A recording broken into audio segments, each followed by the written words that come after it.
नमस्कार दोस्तों, आप सभी का स्वागत है पेपर एनालिसिस पॉइंट के ऊपर और मैं आपके साथ डीके सर। दोस्तों सबसे पहले बात करते हैं हम क्या कर रहे थे। हम कर रहे थे दोस्तों कलाम फर्स्ट ग्रेड टेस्ट सीरीज की बात करते हैं। कलाम फर्स्ट ग्रेड टेस्ट सीरीज की बात करते हैं दोस्तों। इस टेस्ट सीरीज का जो सिलेबस था यानी पाठ्यक्रम था आपका, क्या था आपका सिलेबस यानी पाठ्यक्रम। इस सिलेबस का हम करते दोस्तों एनालिसिस यानी कि विश्लेषण कर रहे थे। सबसे पहले एनालिसिस की बात करें तो कौन से सिलेबस का कर रहे थे हम, वो कर रहे थे दोस्तों जैसे कि आपको स्क्रीन पर दिख रहा है शेड्यूल एंड सिलेबस, आपकी माइनर टेस्ट 4 का एनालिसिस कर रहे थे। कौन से सिलेबस का? माइनर टेस्ट 4 का एनालिसिस कर रहे थे, यानी माइनर टेस्ट 4 लिख देता हूँ यहाँ पर। अब आप बोलोगे माइनर टेस्ट 4 है, ये टेस्ट कब होगा दोस्तों? ये टेस्ट आज है आपका 22 फरवरी 2026 को ये आज टेस्ट होने वाला है। और अपने शेड्यूल के अनुसार बताइए तो दोस्तों सबसे पहले एनालिसिस किसके आधार पर कर रहे थे हम? एमसीक्यू के आधार पर। किसके आधार पर? एमसीक्यू के आधार पर दोस्तों हम एनालिसिस कर रहे थे। इन एमसीक्यू का दोस्तों सबसे पहले आप क्या कर सकते हो? टेस्ट दे सकते हो। टेस्ट कहाँ पर दे सकते हो दोस्तों? अपनी ऐप के ऊपर। और ऐप का नाम क्या है दोस्तों? PAP by DK sir. PAP by DK sir. इस ऐप पे ऊपर दोस्तों सबसे पहले टॉपिक वाइज टेस्ट होते हैं आपके, जो सिलेबस आपको दिया उस सिलेबस के अनुसार आपके टॉपिक वाइज टेस्ट, प्रत्येक टॉपिक के आपके टेस्ट यहाँ पर मिलते हैं। फिर दोस्तों इन्हीं टेस्टों का हम एनालिसिस करते हैं, जैसे कि आप वीडियो के ऊपर देख रहे हो। नेक्स्ट प्लस इसकी पीडीएफ आपको ऐप के ऊपर मिल जाती है दोस्तों। उसके बाद जैसे 22 फरवरी 2026 को टेस्ट हुआ तो अपने PAP by DK sir app के ऊपर भी आपका क्या होता है? आपका साप्ताहिक टेस्ट होता है। साप्ताहिक टेस्ट की बात करें दोस्तों, साप्ताहिक टेस्ट किस प्रकार से होता है दोस्तों? जैसे 22 फरवरी 2026 को टेस्ट हुआ, ये अपलोड कब होता है आपका? अपलोड तो हो जाता है दोस्तों 22 फरवरी 2026 को ही, लेकिन दोस्तों इसका एनालिसिस कब करते हैं? वीडियो एनालिसिस की बात करें तो ये वीडियो एनालिसिस होता है दोस्तों आपकी 24 फरवरी 2026 को टेस्ट होगा अपनी ऐप के ऊपर, ठीक है। और इस ऐप के ऊपर साप्ताहिक टेस्ट की क्या कर सकते हो आप? ऑनलाइन भी देना चाहे तो ऑनलाइन दे सकते हो, प्लस यदि आप ऑफलाइन प्रैक्टिस करना चाहते हो तो इसकी पीडीएफ आपको मिलती है, तो इसका आप प्रिंट आउट भी निकलवा सकते हो, प्रिंट भी निकलवा सकते हो साप्ताहिक टेस्ट का। अब बात करते हैं जैसे माइनर टेस्ट 4 हो गया आपका, माइनर टेस्ट आपका 5 हो जाएगा आपका, माइनर टेस्ट 5। इसके बाद कौन सा टेस्ट है आपका? Minor test 5। यहाँ तक दोस्तों आपका आधा सिलेबस पूरा हो जाएगा। कैसा हो जाएगा आपका? आधा सिलेबस कंप्लीट हो जाएगा। तो आधा सिलेबस कंप्लीट हो जाएगा तो आपका टेस्ट होगा कौन सा? आपका मेजर टेस्ट 1। और मेजर टेस्ट 1 होगा तो आपकी 6 दिन तक हम क्या करेंगे? इसी ऐप के ऊपर दोस्तों आपको ये रिवीजन टेस्ट, कैसे टेस्ट आपके? रिवीजन टेस्ट होंगे। कुल कितनी संख्या होगी उनकी? 6 संख्या होगी, क्योंकि 6 दिन होंगे वो। और इन 6 रिवीजन टेस्टों की बात करें दोस्तों तो कौन सा सिलेबस आएगा आपका? माइनर टेस्ट 1 से लेकर माइनर टेस्ट 5 तक। माइनर टेस्ट 1 से माइनर टेस्ट 5 तक का सिलेबस आपको देखने को मिलेगा। यहाँ पर एक चीज़ कॉमन कर लेना, अब तक हमारे टॉपिक वाइज टेस्ट हो रहे थे। कैसे? सिलेबस के टॉपिक वाइज टेस्ट हो रहे थे, साप्ताहिक टेस्ट हो रहे थे। रिवीजन टेस्टों के अंदर दोस्तों आपके कैसे क्वेश्चन होंगे? आपके मिक्स क्वेश्चन होंगे। कैसे?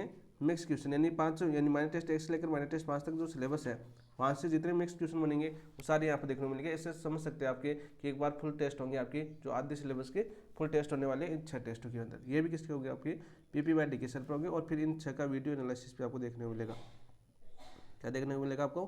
वीडियो एनालिसिस भी देखने को मिलेगा, जिससे हमें जितना सिलेबस हमने पढ़ा उसका पूरा रिवीजन एक बार फिर से यहाँ पर करवा देंगे 6 दिन के अंदर, ठीक है। ये तो अपनी है एक बात करें स्ट्रेटजी है जिसके अनुसार हम काम कर रहे हैं, ताकि आपके फर्स्ट पेपर के अंदर 2 से 3 बार आपका कोर्स कंप्लीट करवाए। लगभग 3 बार का अपना टारगेट है, लेकिन 4 बार आपका कोर्स यहाँ पर कंप्लीट होगा, क्योंकि फाइनल टेस्ट से पहले भी आपका पूरा सिलेबस यानी मैराथन क्लासों के माध्यम से जो जीएसटी मिलेगी उस जीएसटी की क्लासें आपकी होने वाली है, ठीक है। फाइनल से पहले जो आपको जिस्ट दी जाएगी उस जिस्ट की क्लासें भी आपको देखने को मिलेगी और उनके टेस्ट भी आपको देखने को मिलेंगे, जिससे आपका एक बार पूरा रिवीजन आपका फिर से हो जाएगा।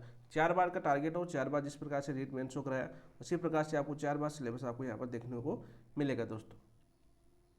अब बात करते हैं दोस्तों सबसे पहले सिलेबस के अपना शेड्यूल, यानी 4 माइनर टेस्ट 4 का कौन कौन सा टॉपिक हम कर चुके हैं कंप्लीट।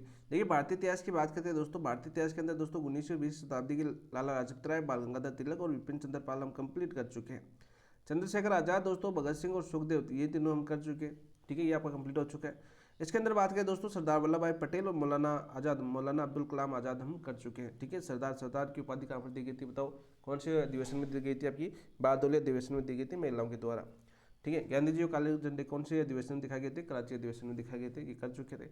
पहला आंदोलन कौन सा था आपका? सरदार वल्लभ भाई पटेल का बोरसद वाला था। कौन सा आपका? बोरसद सत्याग्रह। B.R. अम्बेडकर और आपके जवाहरलाल नेहरू की क्लास आज होगी। इन दोनों का टेस्ट, जवाहरलाल नेहरू का टेस्ट इनके साथ था, लेकिन क्लास लंबी होने की वजह से इनकी क्लास नहीं हो पाई थी। लेकिन आज जवाहरलाल नेहरू और आपके B.R. अम्बेडकर का टेस्ट आपका होगा और इसकी क्लास भी आज आपको मिलेगी दोस्तों। आज 3 क्लास होने वाली है आपकी। संडे है, संडे के दिन अपनी 3 क्लासें होती है, ठीक है। आज की 3 क्लास होंगी आपकी दोस्तों, 3 क्लासें होंगी। स्वतंत्रता एवं विभाजन की ओर दोस्तों ये हो चुका है। देखो हमने 1919 से लेकर 1947 तक हमने क्या पढ़ा है?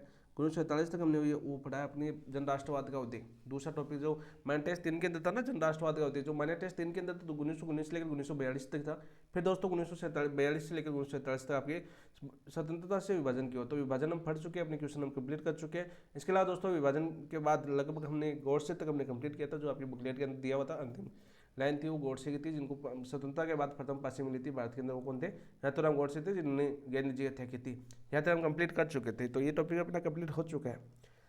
अब बात करते हैं भारतीय राज्य व्यवस्था के अंदर। भारतीय राज्य व्यवस्था के अंदर दोस्तों आपके कितने टॉपिक दे रखे हैं?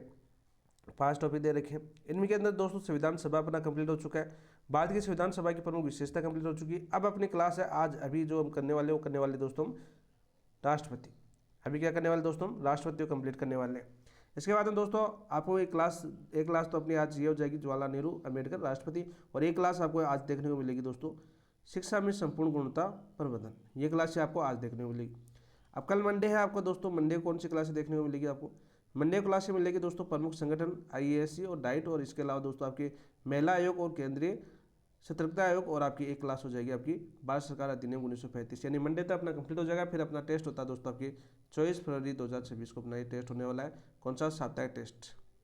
ये सारे टेस्ट उसी प्रकार से होते हैं जिस प्रकार ऑफलाइन टेस्टों की बात करें तो आपकी लाइब्रेरी बेच के अंदर, जैसे इस बार आपके 2 ही टेस्ट हो रहे हैं लाइब्रेरी बेच के अंदर, लेकिन हमारे टाइम पर दोस्तों आपके प्रत्येक डे टेस्ट होता था, हर दिन टारगेट आपको दिया जाता था। तो सबसे पहले सिलेबस पूरा करना जरूरी है, फिर आपका साप्ताहिक टेस्ट होना जरूरी है दोस्तों। तो सिलेबस अपना उसी शेड्यूल के अनुसार हो रहा है, जैसे कि अपनी मैन टेस्ट 1, मैन टेस्ट 2 और मैन टेस्ट 3 का सिलेबस किया, उसी प्रकार से मंडे तक आपका मैन टेस्ट 4 का भी सिलेबस कंप्लीट हो जाएगा दोस्तों। अब बात करते हैं दोस्तों राष्ट्रपति की।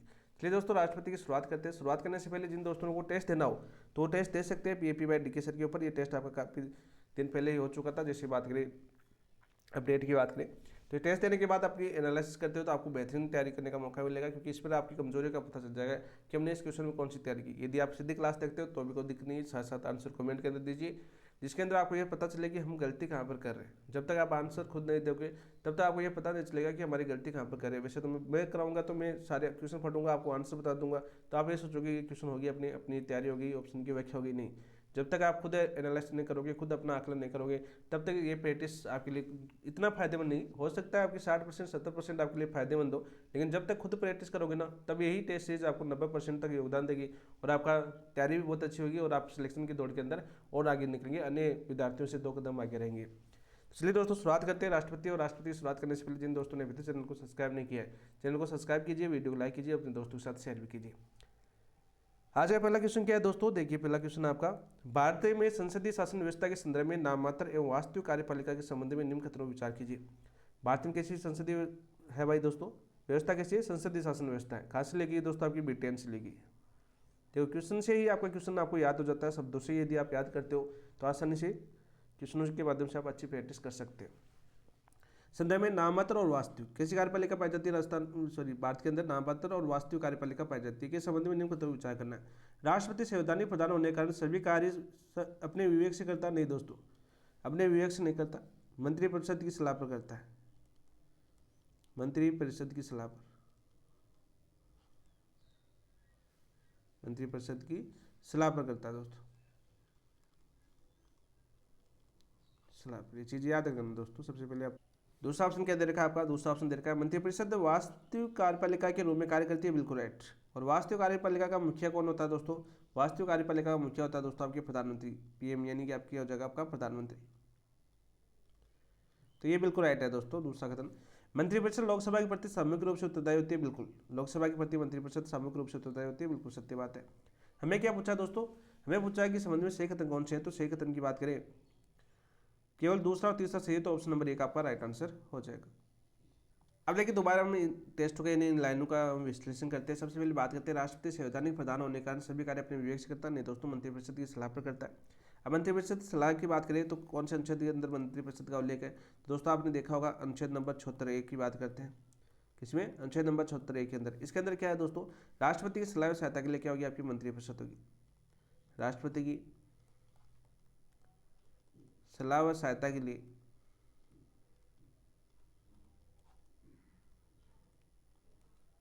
क्या होगी दोस्तों? मंत्रिपरिषद होगी। इस मंत्रिपरिषद का मुखिया कौन होगा दोस्तों? मुखिया होगा आपका प्रधानमंत्री। मुखिया कौन होगा दोस्तों? आपका प्रधानमंत्री होगा। ये किसमें? आपके अनुच्छेद 76(1) के अंदर उल्लेख है। मंत्रिपरिषद लोकसभा के प्रति समग्र रूप से उत्तरदायी होगी, लोकसभा के प्रति समग्र रूप से उत्तरदायी होगी। कौन से अनुच्छेद के अंदर उल्लेख है दोस्तों? अनुच्छेद 75(3) के अंदर ये उल्लेख है। ठीक है, 75(3) के अंदर उल्लेख है कि मंत्रिपरिषद समग्र रूप से किसके प्रति उत्तरदायी होगी? लोकसभा के प्रति। और यदि बात करें आपकी प्रसाद में किसके बनी रहेगी दोस्तों? बताओ भाई। मंत्रिपरिषद राष्ट्रपति की प्रसाद पर्यंत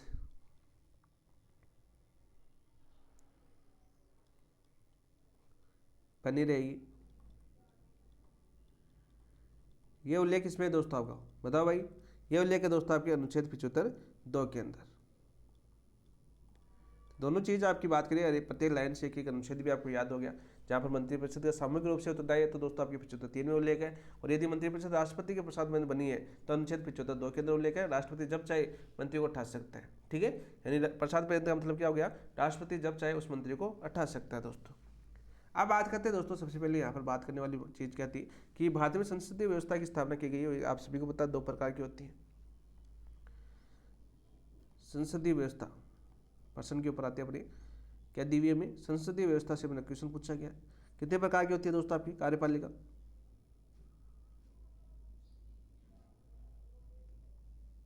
कार्यपालिका दोस्तों 2 प्रकार से काम करती है। कौन सी? एक तो नामात्र और दूसरी कौन सी आपकी दोस्तों? वास्तविक कार्यपालिका। वास्तविक कार्यपालिका क्या लिख देते हो? संसदीय व्यवस्था में कार्यपालिका कितने प्रकार की होती है दोस्तों आपकी? 2 प्रकार की होती है, तो वास्तविक होती है, नामात्र होती है। ठीक है, भारत में राष्ट्रपति कार्यपालिका का औपचारिक एवं संवैधानिक प्रधान होता है। ठीक है, भारत में जो राष्ट्रपति पद है दोस्तों, तो यहाँ पर बात करें दोस्तों नामात्र कार्यपालिका का प्रमुख कौन होता है दोस्तों? प्रमुख होता है दोस्तों राष्ट्रपति। जो राष्ट्रपति की बात करें तो राष्ट्रपति के बारे में पता होना चाहिए आपको कि राष्ट्रपति कार्यपालिका का औपचारिक एवं संवैधानिक प्रधान होता है। राष्ट्रपति कार्यपालिका का औपचारिक एवं संवैधानिक प्रधान होता है। संवैधानिक प्रधान होता है। कौन होता है दोस्तों? राष्ट्रपति होता है। नामात्र कार्यपालिका का बात करें या राष्ट्रपति कार्यपालिका का औपचारिक एवं संवैधानिक प्रधान होता है। ठीक है, यानी प्रमुख होता है दोस्तों आपके नामात्र कार्यपालिका प्रमुख कौन होता है? आपका राष्ट्रपति होता है, यानी head of states, head of the states या स्टेट। वास्तविक कार्यपालिका का मुखिया कौन होता है दोस्तों? ये मुखिया होता है, प्रधान नहीं होता। क्या होता है आपका? मुखिया।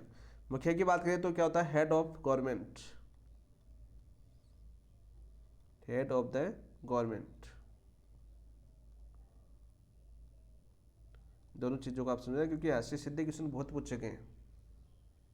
इसका मतलब क्या हुआ दोस्तों? सबसे पहले बात करें कि प्रमुख होता है, यानी प्रमुख का मतलब क्या हो गया आपका? सर्वोच्च पद। क्या हो गया आपका? सर्वोच्च पद हो गया। सर्वोच्च स्थान रखता है कौन? राष्ट्रपति। सर्वोच्च स्थान, प्रथम व्यक्ति कौन है भारत के अंदर? वो राष्ट्रपति है।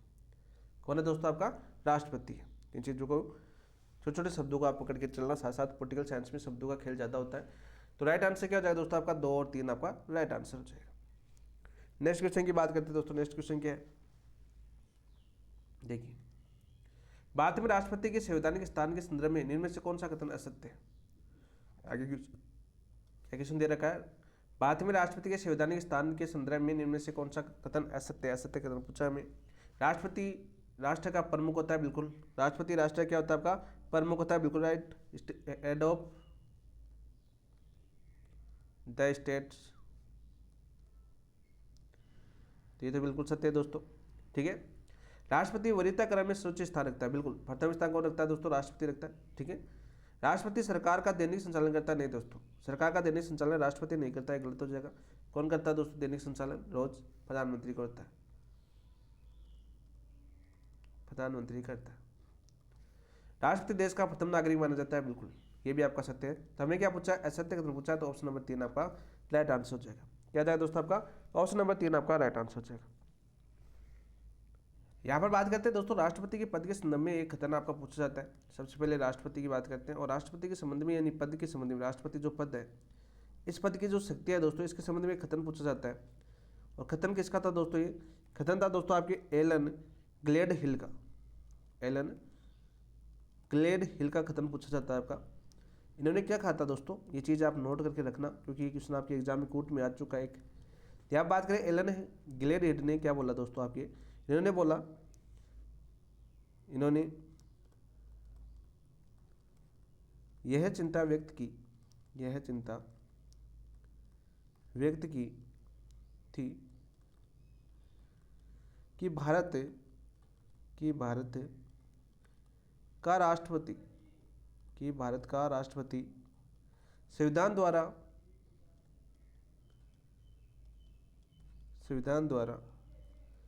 प्रदत्त शक्तियों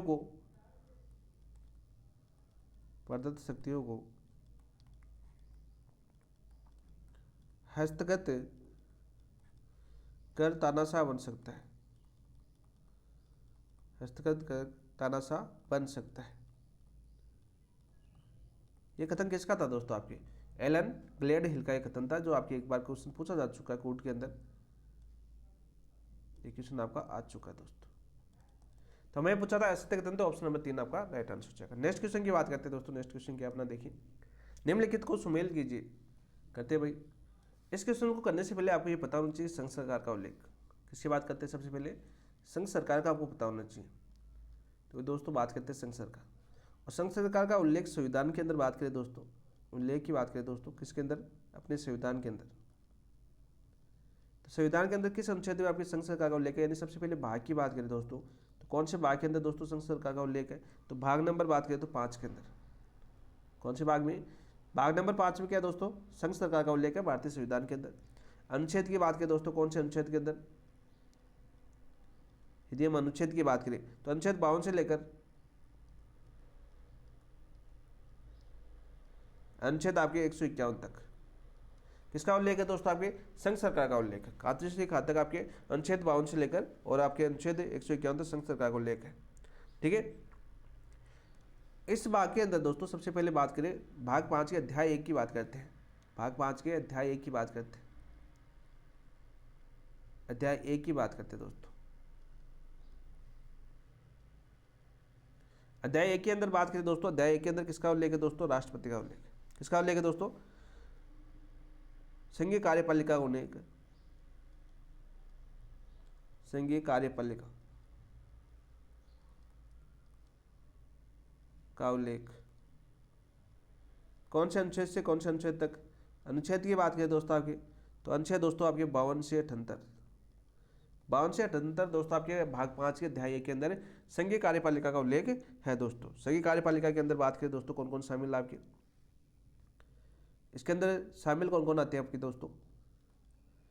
शामिल की बात करें तो दोस्तों आपका राष्ट्रपति आता है, आपके सिलेबस के अंदर है। उपराष्ट्रपति देता है, ये भी आपके सिलेबस के अंदर है। याद करना दोस्तों, अध्याय 1 के अंदर इनका उल्लेख है। ये सीधा क्वेश्चन पूछा जा सकता है कि राष्ट्रपति, उपराष्ट्रपति, प्रधानमंत्री, मंत्रिपरिषद तथा महान्यायवादी का उल्लेख भारतीय संविधान के किस अध्याय के अंदर है, यानी भाग 5 के किस अध्याय के अंदर उल्लेख है? ऐसा क्वेश्चन आपको पूछा भी जा चुका है एग्जाम के अंदर। तो दोस्तों अध्याय 1 के अंदर उल्लेख है, भाग 5 के अध्याय 1 के अंदर दोस्तों इसका उल्लेख है। तो राष्ट्रपति, उपराष्ट्रपति, इसके अलावा दोस्तों आपके प्रधानमंत्री, PM लिख देता हूँ आपको, प्रधानमंत्री, मंत्रिपरिषद और दोस्तों महान्यायवादी, महान्यायवादी, ये दोस्तों किसके अंदर सम्मिलित है? इनका उल्लेख किसके अंदर? आपके भाग 5 के अध्याय 1 के अंदर उल्लेख है, और अनुच्छेद आपकी 52 से 78 के बीच इनका उल्लेख किया गया है दोस्तों। आप देखिए दोस्तों, अपने क्वेश्चन को समझते हैं। क्वेश्चन क्या दिया हुआ में, निम्नलिखित को सम्मिलित कीजिए, सूची पृष्ठ और सूची चिन्ह। सूची पृष्ठ में दे रखा हमें अनुच्छेद 52, क्या दे रखा दोस्तों? आपके अनुच्छेद 52। ठीक है, इसके अंदर अनुच्छेद 52 में संघ की कार्यपालिका शक्ति है, राष्ट्रपति की पद की व्यवस्था है, धारा 7 है, या संघ सरकार है। तो बताओ भाई क्या हो जाएगा आपका? पहले के अंदर क्या हो जाएगा आपका दोस्तों? पहले के अंदर हो जाएगा दोस्तों राष्ट्रपति पद की व्यवस्था। अनुच्छेद 52 के अंदर किसके उल्लेख किया गया दोस्तों? आपके राष्ट्रपति पद का उल्लेख किया गया। अनुच्छेद 52 आपके लिए बहुत ज़्यादा इंपॉर्टेंट है। यहाँ से सीधे सीधे क्वेश्चन आपकी बहुत बार पूछे गए अनुच्छेद 52 के। ठीक है, भारत में राष्ट्रपति पद की व्यवस्था यानी कौन करता है? आपका अनुच्छेद 52 करता है। ठीक है, यानी भारत का एक राष्ट्रपति होगा। अनुच्छेद 52 क्या कहता है आपका? भारत का एक राष्ट्रपति होगा, भारत का एक राष्ट्रपति होगा। ये कौन कहता है आपका? अनुच्छेद 52 कहता है। ठीक है, अनुच्छेद 52 के बारे में एक क्वेश्चन पूछा गया कि संविधान का सबसे छोटा लेकिन सबसे महत्वपूर्ण अनुच्छेद कौन सा आपका? अनुच्छेद 52। यहाँ पर लिख देता हूँ दोस्तों, अनुच्छेद 52 संविधान का सबसे छोटा अनुच्छेद, जिसमें सिर्फ राष्ट्रपति पद का उल्लेख है। संविधान का सबसे छोटा अनुच्छेद, छोटा अनुच्छेद लेकिन सबसे महत्वपूर्ण, सबसे महत्वपूर्ण अनुच्छेद, महत्वपूर्ण अनुच्छेद है कौन सा दोस्तों? अनुच्छेद 52। ये क्वेश्चन आपके एग्जाम में आ चुका है, तो इसलिए मैं मोस्ट इंपोर्टेंट लगा देता हूँ, जो आपके एग्जाम में पूछा जा चुका है। इसके बाद में दोस्तों अनुच्छेद 53 की बात करें दोस्तों, इसके अंदर क्या है? संघ की कार्यपालिका शक्ति किसमें निहित होगी दोस्तों? राष्ट्रपति के अंदर निहित होगी। संघ की कार्यपालिका शक्ति राष्ट्रपति में निहित होगी, जिसका प्रयोग वह संविधान के अनुसार स्वयं अथवा अपने अधीनस्थ अधिकारी को द्वारा करेगा। ठीक है, भाग 5 की बात करें दोस्तों, भाग 5 में क्या उल्लेख है आपका? संघ सरकार का उल्लेख। और भारत शासन अधिनियम की बात करें 1935 से, ठीक है, इसके अंदर दोस्तों धारा 7 प्रभावित है। इसका मतलब क्या हुआ आपका? भारत शासन अधिनियम की बात करें, अनुच्छेद 53 की शब्दावली भारत शासन अधिनियम 1935 की धारा 7 से प्रभावित है। अनुच्छेद 53 की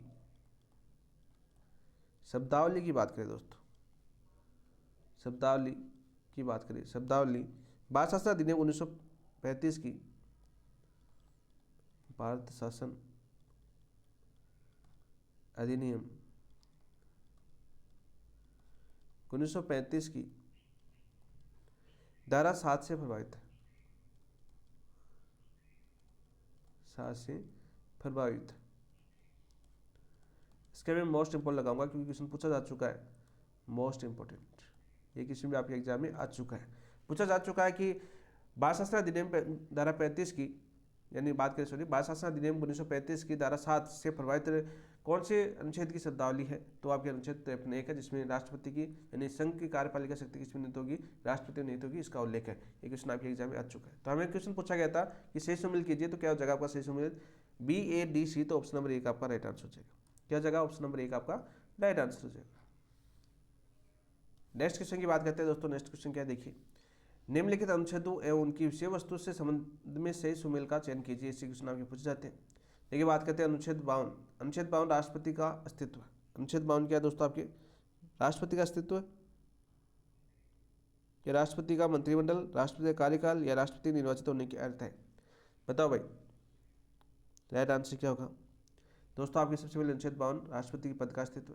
अनुच्छेद 54 की बात करें दोस्तों, राष्ट्रपति का निर्वाचन मंडल 2 हो जाएगा। अनुच्छेद 56 की बात करें दोस्तों, तो राष्ट्रपति का कार्यकाल हो जाएगा अनुच्छेद 56। अनुच्छेद 58 की बात करें दोस्तों आपके, तो आपके राष्ट्रपति के निर्वाचित होने की अर्थ है सम्मिलित। ठीक है, अर्थ है मतलब योग्यता। तो राइट आंसर क्या हो जाएगा दोस्तों? CBAD, CBAD ऑप्शन नंबर 1 आपका राइट आंसर हो जाएगा। इसके अलावा दोस्तों बात करें आपके अनुच्छेद 55, आपका बार बार पूछा जाता है। अनुच्छेद 55 की बात करें, इसमें क्या दोस्तों आपके? राष्ट्रपति की निर्वाचन प्रणाली,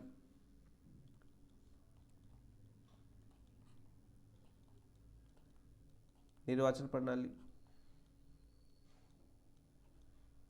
इसके बाद हम 52 हो गया, 53 नहीं आया, तो 53 हमने देखा दोस्तों। अनुच्छेद 53 अभी देखा हमने। 53 में क्या था दोस्तों आपके? संघ की समस्त कार्यपालिका शक्ति राष्ट्रपति निहित होगी। संघ की समस्त कार्यपालिका शक्ति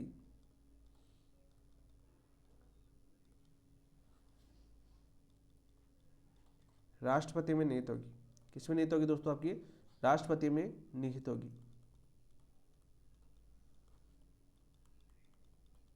53 हो गया। 54 आ गया, राष्ट्रपति का निर्वाचन मंडल। 55 आ गया दोस्तों, राष्ट्रपति निर्वाचन प्रणाली। 56 कार्यकाल आ गया। 57 दोस्तों, 57 राष्ट्रपति के पुनर्निर्वाचन की पात्रता। अनुच्छेद 57 की बात करें, अनुच्छेद 57 में क्या दोस्तों आपकी? अनुच्छेद 57 में है राष्ट्रपति के पुनर्निर्वाचन के लिए पात्रता। राष्ट्रपति के पुनर्निर्वाचन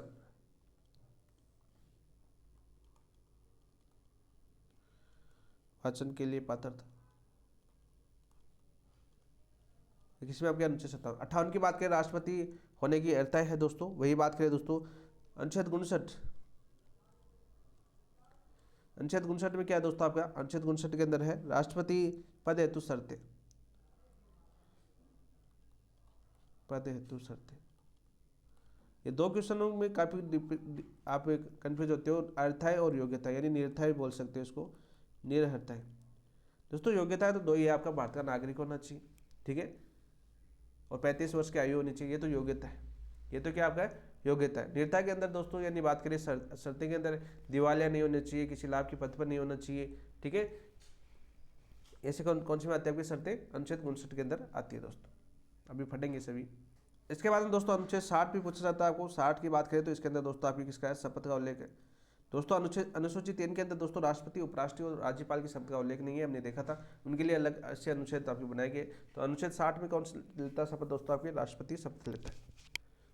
फिर दोस्तों अनुच्छेद 61 भी आपके एग्जाम में बहुत बार पूछा गया, जिसमें महाभियोग प्रक्रिया है, महाभियोग प्रक्रिया दोस्तों किसके अंदर है, अनुच्छेद 61 है। यदि राष्ट्रपति संविधान का उल्लंघन करता है, संवैधानिक सिद्धांतों को अलग तरह से प्रस्तुत करता है, तो उनके ऊपर महाभियोग चलाया जा सकता है, ठीक है।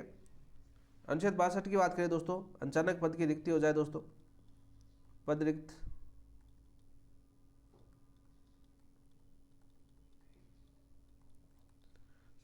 पद रिक्त, महाभियोग के आगे लिख देता हूं, कब लाया जा सकता है, जब राष्ट्रपति संवैधानिक कदाचार का आरोप लगे, क्योंकि एग्जाम में पूछा जा चुका है, संवैधानिक कदाचार का आरोप लगे तो महाभियोग लाया जा सकता है। ये क्वेश्चन भी आपके एग्जाम में बहुत बार पूछा गया। अनुच्छेद 62 में दोस्तों आपके पद रिक्त है, यानी बात करें राष्ट्रपति पद रिक्त के बनने के लिए निर्वाचन करने का समय कौन सा आपका, अनुच्छेद 62 के अंदर उल्लेख किया गया। तो अनुच्छेद 52 से लेकर 62 तक आपको याद होनी चाहिए, ठीक है। फिर आपके उपराष्ट्रपति का उल्लेख आ जाता है 63-64 में। तो हमारा राइट आंसर क्या हो जाएगा दोस्तों, आपका ऑप्शन नंबर 1 आपका राइट आंसर हो जाएगा। नेक्स्ट क्वेश्चन की ओर बढ़ते दोस्तों, अनुच्छेद 72 के संबंध में निम्न विचार कीजिए। अनुच्छेद 72 के संबंध में निम्न विचार करना है और इंपोर्टेंट क्वेश्चन है। सबसे पहले अनुच्छेद 72 आते हैं, आपको याद होना चाहिए राष्ट्रपति की समाधान की शक्तियां, राष्ट्रपति की समाधान की शक्तियां दोस्तों इसके अंदर निहित है। क्या क्वेश्चन दे रखा है दोस्तों आपका, राष्ट्रपति को समाधान, दंड परिवर्तन तथा दंड स्थगन की शक्ति प्राप्त है। बिल्कुल सत्य बात है ये आपकी। यह शक्ति केवल नागरिक मामलों तक सीमित है नहीं दोस्तों, केवल नागरिक मामलों तक ही सीमित नहीं है आपकी, कुछ हद तक आपके सैन्य मामलों में भी राष्ट्रपति का हक होता है। यह शक्ति न्यायिक पुनरावलोकन से पूर्णतः परे है दोस्तों, इसकी न्यायिक पुनरावलोकन की जा सकती है, इसकी समीक्षा की जा सकती है, समीक्षा की जा सकती है। तो राइट आंसर क्या जाएगा दोस्तों आपका, केवल एक से ही, तो ऑप्शन नंबर 1 आपका राइट आंसर हो जाएगा। क्या जाएगा दोस्तों आपका, ऑप्शन नंबर 1 आपका राइट आंसर हो जाएगा। नेक्स्ट क्वेश्चन की ओर बढ़ते दोस्तों। नेक्स्ट क्वेश्चन क्या है, निम्न में से कौन सा युग्म असंगत है, निम्न में से कौन सा युग्म असंगत है। देखिए अनुच्छेद 77 की बात करें दोस्तों आपकी, तो अनुच्छेद 77 में भारत सरकार के कार्य के संचालन हेतु उपबंध, भारत सरकार कार्य के लिए संचालन के हेतु उपबंध किसमें किए गए दोस्तों, आपके अनुच्छेद 77 के अंदर किए गए, बिल्कुल सत्य बात है।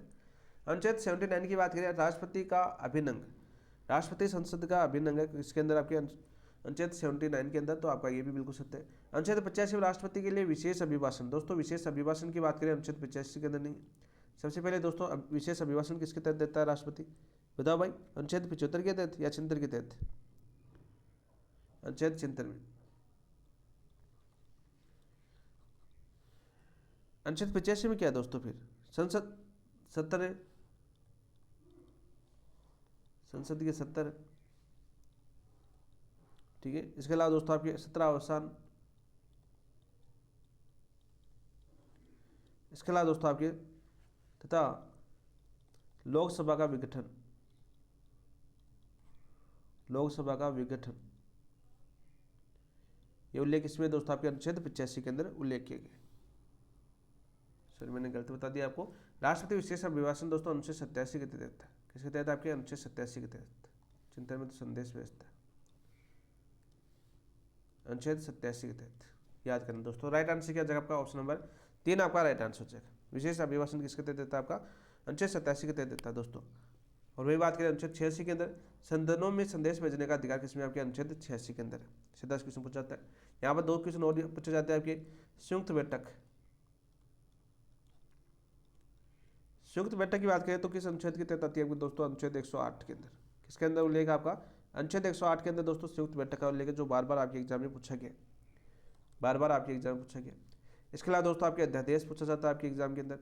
अध्यादेश से बहुत बार क्वेश्चन पूछा जाता है कि राष्ट्रपति किस अध्यादेश, किस अनुच्छेद के तहत आपके अध्यादेश जारी करता है, तो अनुच्छेद 123, अनुच्छेद 123। इस वर्ष आपका 2025 के अंदर आपके अनुच्छेद 143 भी काफी चर्चा में रहा था, क्योंकि राष्ट्रपति द्रौपदी मुर्मू ने सर्वोच्च न्यायालय से सलाह मांगी थी तमिलनाडु आरक्षणवाद पर। कौन से वाद पर? तमिलनाडु आरक्षणवाद पर अनुच्छेद 143 चर्चा में रहता। तो चर्चित क्वेश्चन आपके बहुत पूछे जाते हैं, और 2025 में आपका क्वेश्चन पूछा भी गया था, मैंने बार बार बोला था जब मैंने एनालिसिस करवाया, चर्चित क्वेश्चन पूछा जाएगा अनुच्छेद 143, याद करना दोस्तों। तो अनुच्छेद 143 सर्वोच्च न्यायालय से परामर्श करने की शक्ति, सर्वोच्च न्यायालय से परामर्श करने की शक्ति किसके अंदर है दोस्तों? आपके अनुच्छेद 143 के अंदर। ये क्वेश्चन भी आपके एग्जाम में बहुत बार पूछा गया है दोस्तों। तो राइट आंसर हो जाएगा क्वेश्चन नंबर 3। नेक्स्ट क्वेश्चन, अनुच्छेद 58 के अनुसार राष्ट्रपति निर्वाचित होने की अर्हताओं के संदर्भ में निम्न कथनों पर विचार कीजिए। देखो अर्थाएं पूछिए में, चलो करते हैं। देखिए क्वेश्चन शुरू करने से पहले सबसे पहले आपको जैसे अनुच्छेद 58 याद आए तो आपको याद होना चाहिए अनुच्छेद 58 के अंदर क्या है। अनुच्छेद 58 में दोस्तों राष्ट्रपति निर्वाचित होने की अर्थ है, यानी कि आपकी योग्यता है। और जैसे योग्यता का नाम आए, दो चीज़ तो आपको दिमाग के अंदर होनी चाहिए। कौन सी दो चीज़? पहली चीज़ आपके दिमाग में आनी चाहिए कि भारत का नागरिक होना चाहिए। क्या होना चाहिए? भारत का नागरिक। दूसरी आपके दिमाग में आनी चाहिए कि आयु कितनी होनी चाहिए? आपकी 35 वर्ष होनी चाहिए। कितनी होनी चाहिए? आपकी 35 वर्ष होनी चाहिए। ये दो चीज़ तो आपको, दो लाइन आपको याद ही होनी चाहिए, ठीक है। आप देखिए, प्रत्याशी भारत का नागरिक होना चाहिए, बिल्कुल। प्रत्याशी भारत का क्या होना चाहिए आपका दोस्तों? नागरिक होना चाहिए, बिल्कुल सत्य बात है। प्रत्याशी की न्यूनतम आयु 30 वर्ष निर्धारित की गई, नहीं दोस्तों 30 वर्ष निर्धारित नहीं की गई, कितनी? 35 वर्ष निर्धारित की गई, 35 वर्ष। प्रत्याशी लोकसभा सदस्य निर्वाचित होने की अर्हता रखता हो, बिल्कुल। लोकसभा सदस्य निर्वाचित होने की अर्हता रखता हो तो राष्ट्रपति की योग्यता के शामिल है। प्रत्याशी किसी लाभ के पद पर न हो, बिल्कुल, किसी लाभ के पद पर नहीं हो, यह भी क्या आपकी योग्यता है। पहला, तीसरा, चौथा आपका राइट आंसर हो जाएगा, दूसरा गलत हो जाएगा, तो ऑप्शन नंबर 1 आपका राइट आंसर हो जाएगा दोस्तों, ठीक है। नोट लगा करने वाली बात है, यहाँ पर नोट लगा के याद करना है, नोट लगा के याद करना दोस्तों, और इंपॉर्टेंट है और आगे एग्जाम में पूछा जा चुका है, मोस्ट इंपोर्टेंट लगा देता हूँ। राष्ट्रपति पद के प्रत्याशी के लिए, राष्ट्रपति पद के प्रत्याशी के लिए, प्रत्याशी के लिए जन्म से भारत का नागरिक होना, भारत का नागरिक होना आवश्यक नहीं है, आवश्यक नहीं है। इस चीज को नोट करके याद कर लेना दोस्तों। तो ये क्वेश्चन आपके एग्जाम में आ चुका है कि भारत का जो राष्ट्रपति बनेगा वो मूल रूप से भारत का मूल निवासी होगा। ये क्वेश्चन आपके एग्जाम पूछा चुका है, तो वो कथन आपका गलत हो जाएगा, क्योंकि राष्ट्रपति पद के लिए प्रत्याशी के लिए जन्म से भारत का नागरिक होना आवश्यक नहीं है। ये चीजें आपको याद करनी ही पड़ेगी।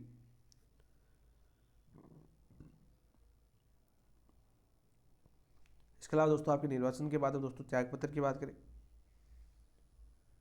आप देखिए दोस्तों, यहाँ पर चौथा ऑप्शन बहुत ही इंपॉर्टेंट है। चौथा ऑप्शन भी आप कंफ्यूज कर देता है, बहुत बार आपके एग्जाम पूछा जाता है। प्रत्याशी किसी लाभ के पद पर न हो, ये बिल्कुल है, लेकिन दोस्तों चार पद ऐसे हैं जो लाभ के पद पर नहीं आते, लाभ के पद पर नहीं आते। मतलब क्या हुआ इसका? यदि इन चारों पदों पर यदि राष्ट्रपति है तो निर्वाचन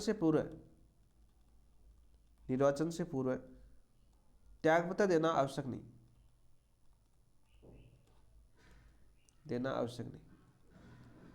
भाई चार पद कौन से? बताओ भाई। ये चार पद ऐसे हैं जो लाभ के पद पर नहीं आते, यानी कि राष्ट्रपति यदि निर्वाचन करता है, यदि राष्ट्रपति चुना जाता है, प्रत्याशी होता है, तो यदि इन चार पदों पर आसीन है तो इन चार पदों से उन्हें त्यागपत्र देने की आवश्यकता नहीं है। तो कौन से चार पद है? याद करना दोस्तों। पहला है यदि वो राष्ट्रपति बना रहे, ठीक है, यदि वो राष्ट्रपति पद के ऊपर ही है, पहले से राष्ट्रपति बना हुआ है, दूसरी बार राष्ट्रपति बन रहा है। दूसरा पद कौन सा आपका दोस्तों? उपराष्ट्रपति। यदि उस समय वो उपराष्ट्रपति है। उपराष्ट्रपति कौन होता है दोस्तों? आपके राज्यसभा का सभापति होता है, राज्यसभा का सभापति होता है दोस्तों। ये भी आपके टेस्ट के अंदर है, आज वाले टेस्ट में आएगा। उपराष्ट्रपति, राज्यसभा का सभापति, सेकंड ग्रेड वालों की, ठीक है। तीसरा बात करें दोस्तों, तीसरा लाभ के पद पर कौन सा नहीं होता? अपना राज्यपाल। और चौथा कौन है आपका? केंद्र अथवा राज्य सरकार में मंत्री हो। चौथा क्या हो जाएगा आपका? केंद्र अथवा राज्य सरकार में मंत्री। केंद्र हुआ है राज्य सरकार में मंत्री हो। तो ये 4 पद ऐसे हैं दोस्तों आपके जो आपके लाभ के पद में नहीं आते। नोट लगा के याद कर लेना इन क्वेश्चनों को, नोट लगा के आपको साथ साथ देखना है। तो हमारा क्वेश्चन क्या हो जाएगा, 1 3 4 सही हो जाएगा। तो ऑप्शन नंबर 1 आपका राइट आंसर हो जाएगा और प्रत्येक ऑप्शन की हमने व्याख्या भी कर ली है दोस्तों। नेक्स्ट क्वेश्चन की बात करते हैं। ये क्वेश्चन क्या दे रखा हमारा, क्वेश्चन दे रखा राष्ट्रपति के निर्वाचन मंडल के संदर्भ में निम्न में से कौन सा कथन असत्य है। राष्ट्रपति के निर्वाचक मंडल के संदर्भ में निम्न में से कौन सा कथन असत्य है, पीछे में असत्य कथन पूछा। लोकसभा के 543 निर्वाचित सदस्य निर्वाचन मंडल में शामिल होते हैं, बिल्कुल। सबसे पहले बात करें राष्ट्रपति निर्वाचन मंडल कौन से अनुच्छेद के अंदर उल्लेख है दोस्तों, अनुच्छेद 54 की बात कर रहे हैं। किसकी बात कर रहा है दोस्तों, आपके अनुच्छेद 54 की बात कर रहे हैं। लोकसभा के 543 निर्वाचित सदस्य निर्वाचन मंडल में शामिल होते हैं, बिल्कुल 543 है। राज्यसभा से 233 निर्वाचित सदस्य इसमें शामिल होते हैं, बिल्कुल राइट, ठीक है 233 शामिल होते हैं। यहाँ पर नोट लगा के याद कर लेना। राज्यसभा के 12 मनोनीत सदस्य मतदान करते नहीं दोस्तों, 12 मनोनीत सदस्य मतदान नहीं करते, ठीक है।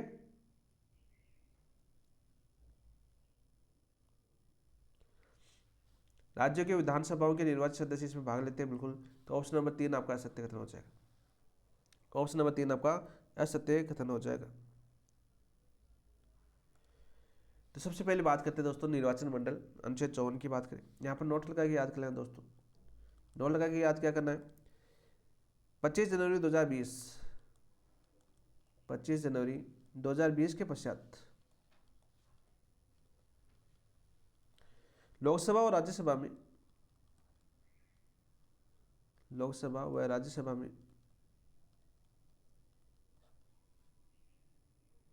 लोकसभा या राज्य विधानसभा में, सॉरी, लोकसभा व राज्य विधानसभा में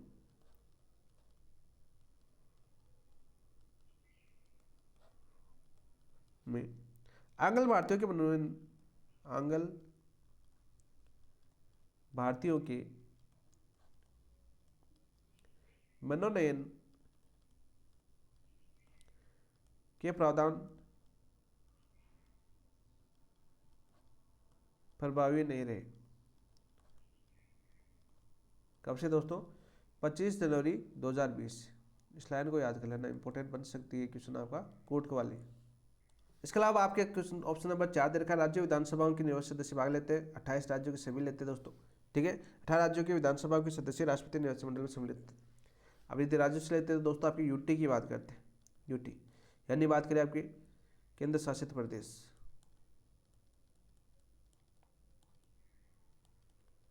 प्रदेश की बात करें।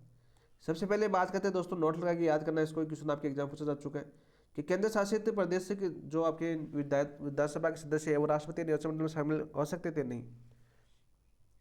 मूल संविधान में यूटी की विधानसभा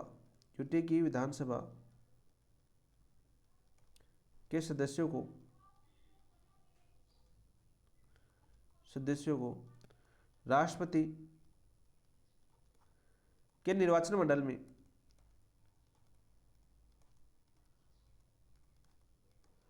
शामिल नहीं किया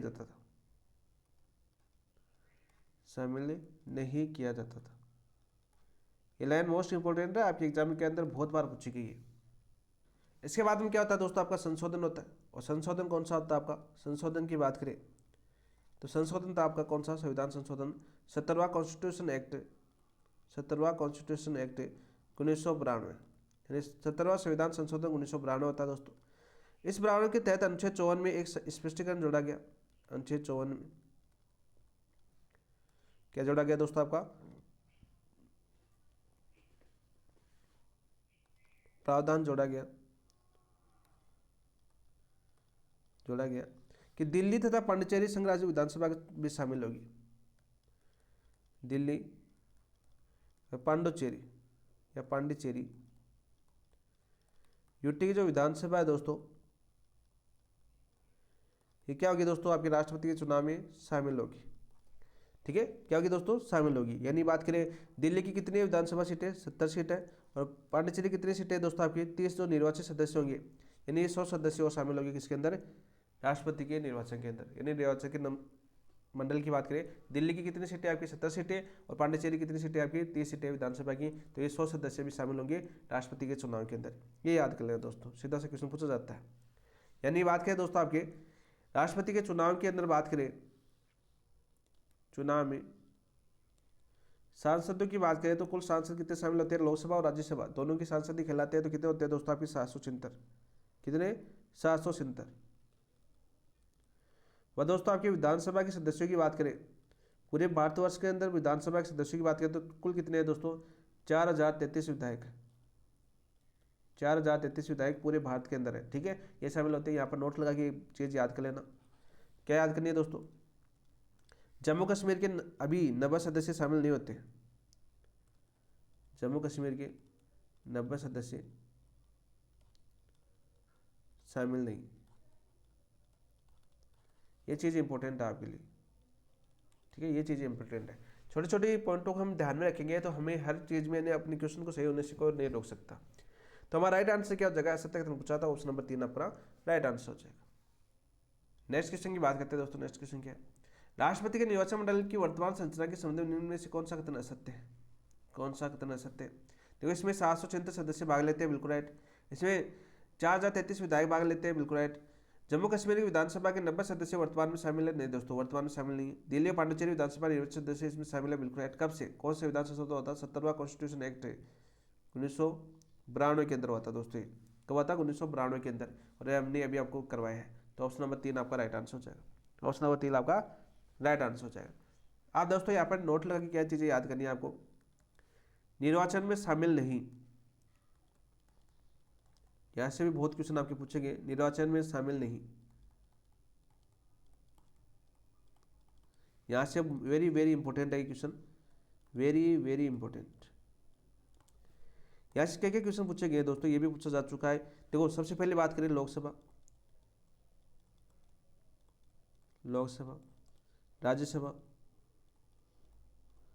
और विधानसभा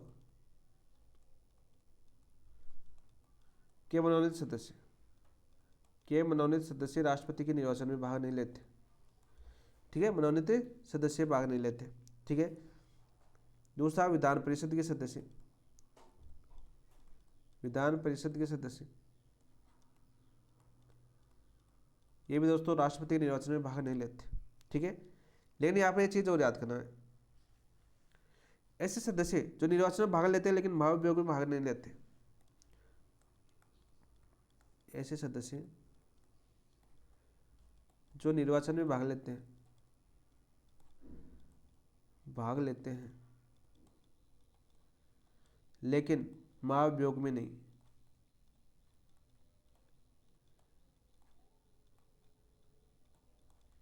कौन आपके दोस्तों वो सदस्य, विधानसभा के निर्वाचित सदस्य, विधानसभा के निर्वाचित सदस्य,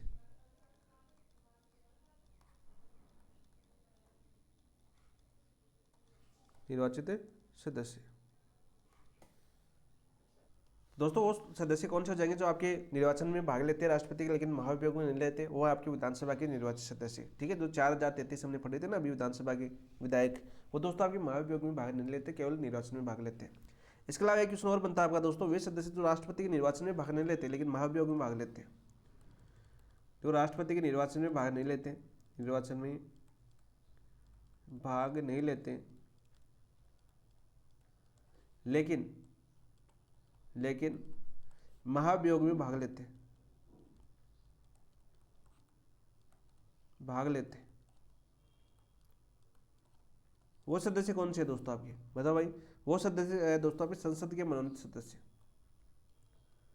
संसद के मनोनीत सदस्य, मनोनीत सदस्य। इसको भी आप नोट करके याद कर लेना क्योंकि ये क्वेश्चन भी आपके लिए बहुत बार पूछा गया आपके एग्जाम के अंदर। तो कोर्ट वाले क्वेश्चनों के अंदर इस लाइन वाइज आपकी पूछी जा सकती है, कौन से भाग ले सकते हैं, कौन से भाग नहीं ले सकते। और महाभियोग की बात करें दोस्तों, महाभियोग कौन से अनुच्छेद की तहत चला जाता है राष्ट्रपति पर, महाभियोग की बात करें जब भी आपको याद आई महाभियोग शब्द देखिए तो आपको अनुच्छेद 61 याद आना चाहिए। क्या याद आना चाहिए दोस्तों आपको, अनुच्छेद 61 आपको याद आना चाहिए। नेक्स्ट क्वेश्चन की बात करते हैं दोस्तों। नेक्स्ट क्वेश्चन क्या है,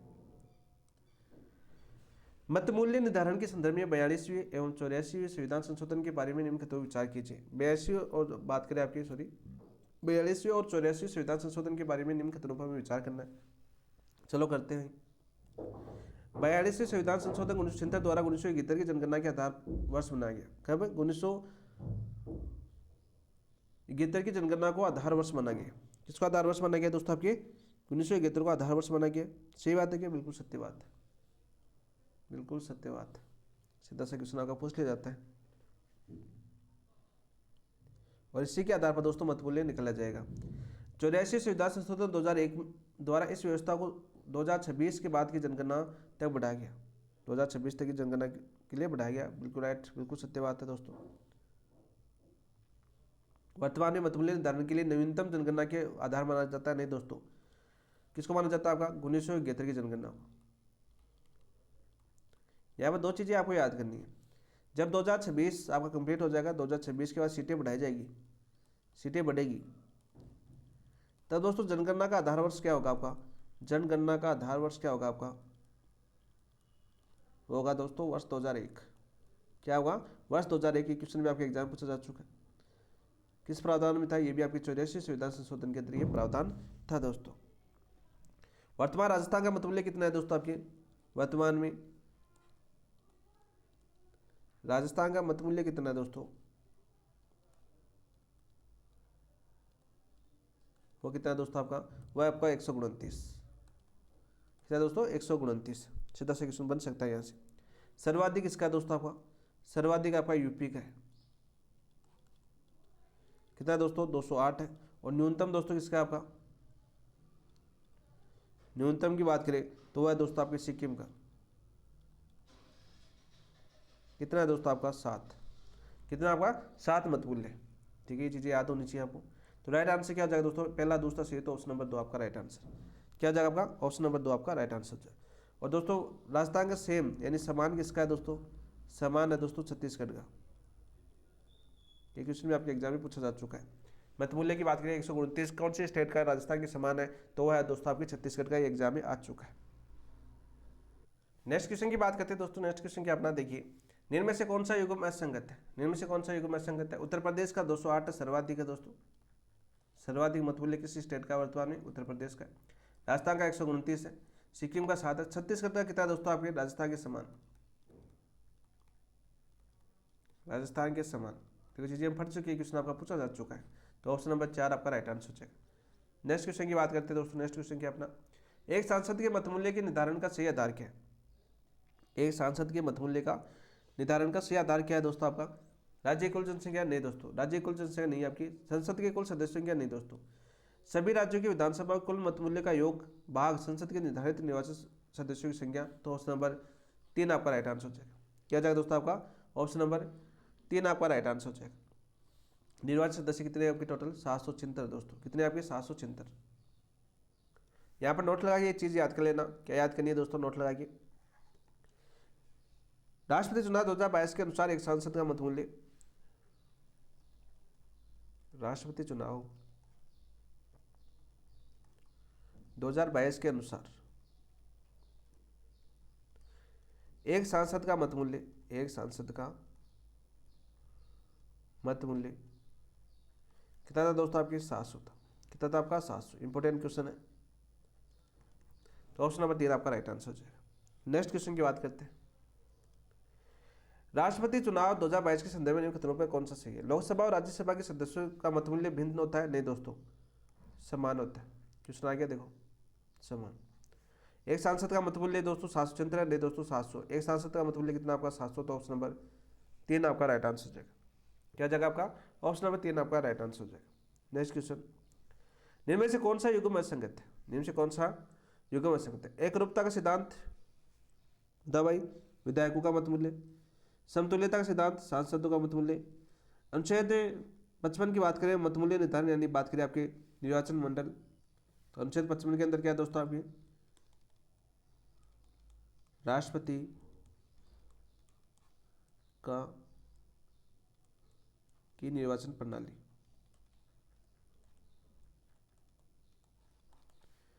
अनुच्छेद 11(3) सर्वोच्च न्यायालय की विधि का निर्माण। तो ये आपका गलत हो जाएगा दोस्तों।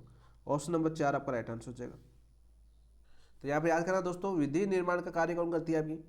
विधि निर्माण सर्वोच्च न्यायालय नहीं करता आपका, विधि निर्माण करती है दोस्तों आपकी संसद। कौन करती है आपकी? संसद करती है, न कि शोचनालय। शोचनालय भी आपके सिलेबस के अंदर है, तो इसको नोट करके रखना, ठीक है, कि सीधा क्वेश्चन आ सकता है आपके एग्जाम में। तो ऑप्शन नंबर 4 आपका राइट आंसर हो जाएगा। क्या जाएगा दोस्तों आपका? ऑप्शन नंबर 4 आपका राइट आंसर हो जाएगा।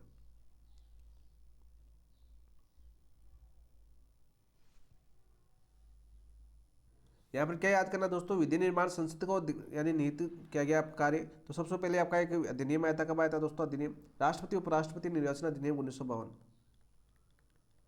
राष्ट्रपति व उपराष्ट्रपति निर्वाचन अधिनियम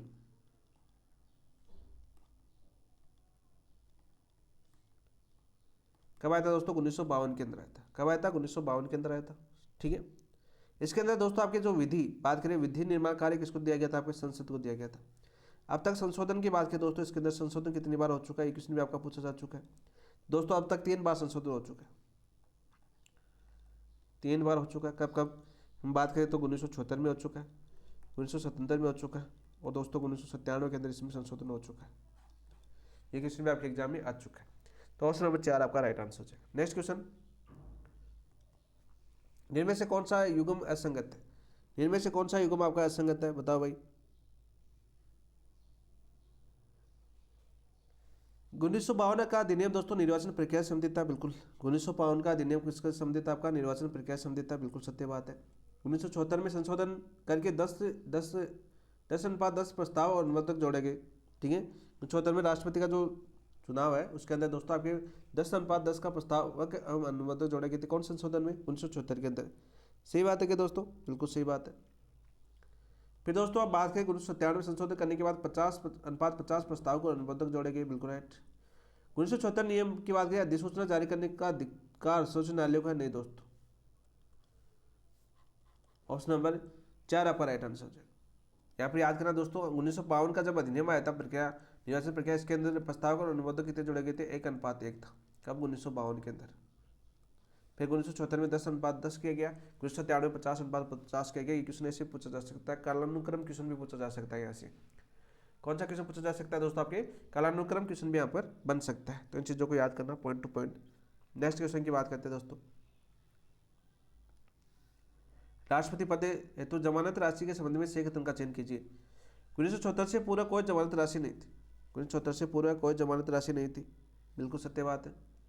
1974 में दोस्तों 2500 जमानत राशि निर्धारित की गई। कितनी? 2500 रुपये जमानत राशि निर्धारित की गई, बिल्कुल सत्य बात है दोस्तों। 1993 से बढ़ाकर 15,000 रुपये कर दिया गया। 1993 से बढ़ाकर कितना कर दिया गया दोस्तों? आपके 15,000 रुपये कर दिया गया। जमानत राशि भारतीय निर्वाचन आयोग में जमा होती है, नहीं दोस्तों। भारतीय निर्वाचन आयोग में जमा नहीं होती, आरबीआई में जमा होती है। किसमें जमा होती है दोस्तों? आपकी रिजर्व बैंक में जमा होती है,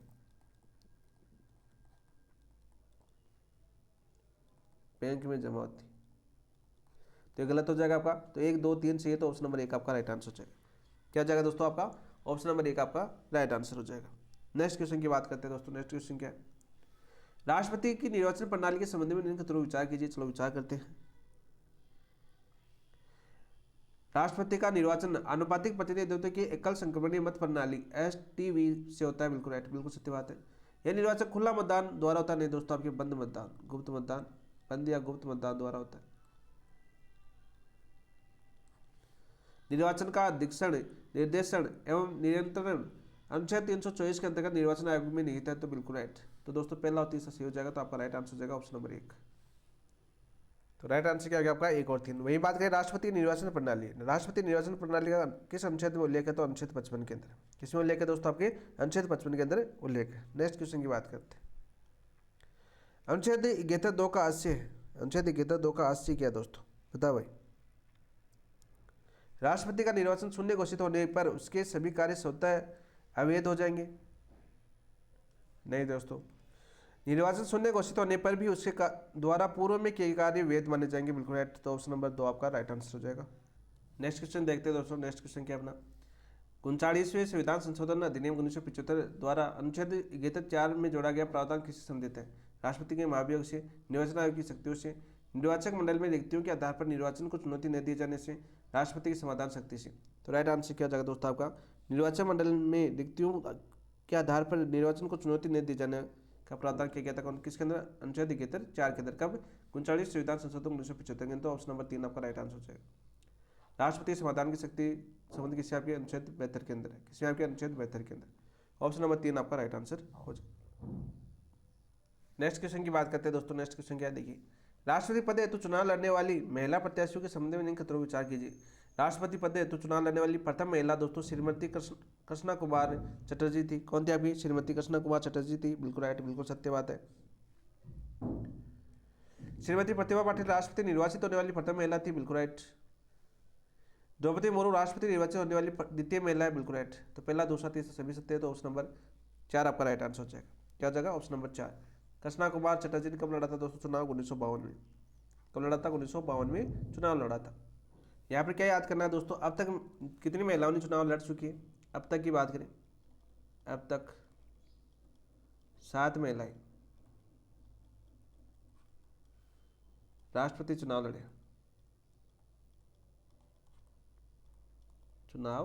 दोस्तों। इन 7 महिलाओं का नाम आपको याद होना चाहिए। पहली महिला थी दोस्तों आपकी श्रीमती कृष्णा कुमार चटर्जी, और इनकी लड़ने वाली वर्ष भी याद होनी चाहिए, क्योंकि कालानुक्रम का क्वेश्चन पूछा जा सकता है यहाँ से। दोस्तों इन्होंने चुनाव कब लड़ा था? सबसे पहले महिला थी, यही थी 1952 के अंदर इन्होंने चुनाव लड़ा। फिर दोस्तों दूसरी महिला ने चुनाव लड़ा था, वो थी आपकी मनोहरा होलकर। मनोहरा होलकर इन्होंने चुनाव कब लड़ा था दोस्तों? 1967 के अंदर रखा था। तीसरी महिला की बात करें दोस्तों, वो कौन थी आपकी? फूलचरण कौर। फूलचरण कौर थी। इन्होंने चुनाव कब लड़ा था दोस्तों? आपके 1969 के अंदर। और चौथी महिला की बात करें जिन्होंने चुनाव लड़ा था, वो कौन थी आपकी? वो थी दोस्तों लक्ष्मी सहगल।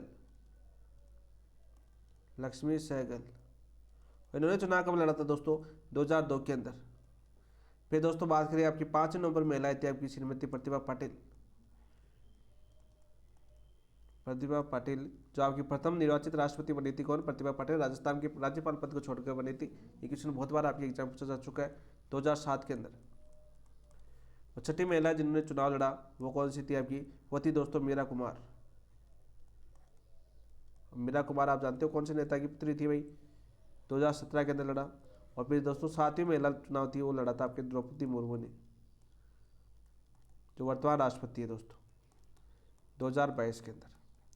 तो 7 महिलाओं ने अब तक राष्ट्रपति चुनाव लड़े। 7 महिलाओं के चुनाव वर्ष याद होने चाहिए आपको, साथ साथ नाम याद होना चाहिए। यहाँ से क्वेश्चन बन सकते हैं कालानुक्रम वाला, असंगत वाला, वर्तमान पैटर्न के अनुसार। ऐसे 2 क्वेश्चन आपके बन सकते हैं। ऐसा सही सुमेलित वाला क्वेश्चन बन सकता है। ठीक है, स्थापना यानी वर्ष, चुनाव लड़ने का वर्ष से संबंधित से सम्मिलित कीजिए। इस प्रकार से 3 क्वेश्चन ऐसे बन सकते हैं। तीनों क्वेश्चनों को याद करने के लिए दोस्तों आपकी 7 महिलाओं आपको याद करना है, साथ साथ इनके चुनाव लड़ने का वर्ष भी आपको याद होना चाहिए। हमारा राइट आंसर जगह पहला, दूसरा, तीसरा, ऑप्शन नंबर 4 आपका राइट आंसर। नेक्स्ट क्वेश्चन की बात करते हैं दोस्तों। नेक्स्ट क्वेश्चन क्या है, देखिए, अनुच्छेद 57 के संबंध में इन खतरों पर विचार कीजिए। चलो विचार करते हैं। राष्ट्रपति पद धारण करने वाला व्यक्ति पुनर्निर्वाचन हेतु पात्र है। राष्ट्रपति पद धारण करने वाला व्यक्ति पुनर्निर्वाचन हेतु पात्र है। बिल्कुल राइट, बिल्कुल सत्य बात है। संविधान में राष्ट्रपति पद के लिए अधिकतम 2 कार्यकाल सीमा निर्धारित नहीं दोस्तों, अनिश्चित है, कोई निश्चित प्रावधान नहीं है, प्रावधान नहीं है दोस्तों। कितनी बार भी चुनाव लड़ सकता है। पुनर्निर्वाचन अन्य संवैधानिक उपबंधों के अधीन है। बिल्कुल, तो 1 और 3 सही है, तो ऑप्शन नंबर 1 आपका राइट आंसर हो जाएगा दोस्तों। नेक्स्ट क्वेश्चन की बात करते हैं। राष्ट्रपति पद पर 2 बार निर्वाचित होने वाले एकमात्र व्यक्ति कौन है? राष्ट्रपति पद पर 2 बार निर्वाचित होने वाले एकमात्र व्यक्ति कौन है भाई? Doctor Sarvepalli Radhakrishnan, doctor Rajendra Prasad, doctor Zakir Hussain या वीवी गिरी? निर्वाचित होने वाला पूछा है यहाँ पर, मनोनीत होने वाला नहीं पूछा है दोस्तों, निर्वाचित होने वाला पूछा है। तो कौन बने थे दोस्तों आपके? बता भाई, राइट आंसर क्या जगह आपका? Doctor Rajendra Prasad. Option number 2 आपका राइट आंसर हो जाएगा। नेक्स्ट क्वेश्चन की बात करते हैं दोस्तों। नेक्स्ट क्वेश्चन क्या अपना, जिनमें से कौन सा युग्म असंगत है? जिनमें से कौन सा युग्म असंगत है? अनुच्छेद 59(1) की बात करें, संसद या विधानमंडल सदस्यता का त्याग। ठीक है, संसद या विधानमंडल सदस्य का त्याग। बिल्कुल राइट है, बिल्कुल सत्य बात है। अनुच्छेद 59(2) के अंदर दोस्तों लाभ के पद पर निषेध।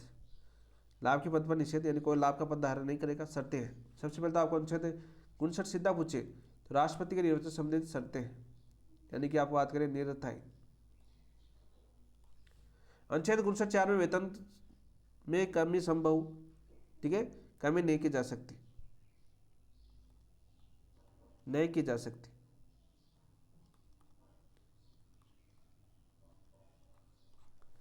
सिंचित निधि वेतन और पेंशन यानी सिंचित निधि पर आधारित है, बिल्कुल सत्य बात है। तो ऑप्शन नंबर 3 आपका असंगत हो जाएगा दोस्तों। यहाँ पर दो चीज़ें आपको याद होनी चाहिए। सबसे पहले तो वेतन कितना है राष्ट्रपति जी का, वेतन की बात करें दोस्तों आपकी 5 लाख रुपये, कितना आपका 5 लाख रुपये। वही सेवानिवृत्ति के बाद दोस्तों आपके सेवानिवृत्ति के बाद पेंशन कितने परसेंट मिलती है दोस्तों इनको, पेंशन मिलती है 50%, यानी 2.5 लाख रुपये दोस्तों सेवानिवृत्ति के बाद उनकी मंथली चालू रहती है, जब तक वो जीवित रहते हैं जब तक, ठीक है, ये पेंशन मिलती है। लेकिन इसमें दोस्तों बात करें सेवानिवृत्ति के बाद पेंशन की बात करें, पेंशन का आपको क्वेश्चन पूछा जाता है 1951 के अनुसार, अधिनियम कौन सा, 1951 के अनुसार पेंशन उन्हीं को मिलती है जिन्होंने अपना कार्यकाल पूर्ण किया हो, जिन्होंने अपना कार्यकाल पूर्ण किया हो, पूर्ण किया हो, यानी 5 वर्ष का कार्यकाल था, यदि वो पूरा किया है उन राष्ट्रपति को दोस्तों आपके 2.5 लाख रुपये पेंशन मिलती है 50% सेवानिवृत्ति के बाद, ठीक है। या तो जिन्होंने त्यागपत्र या महाभियोग से हटाए गए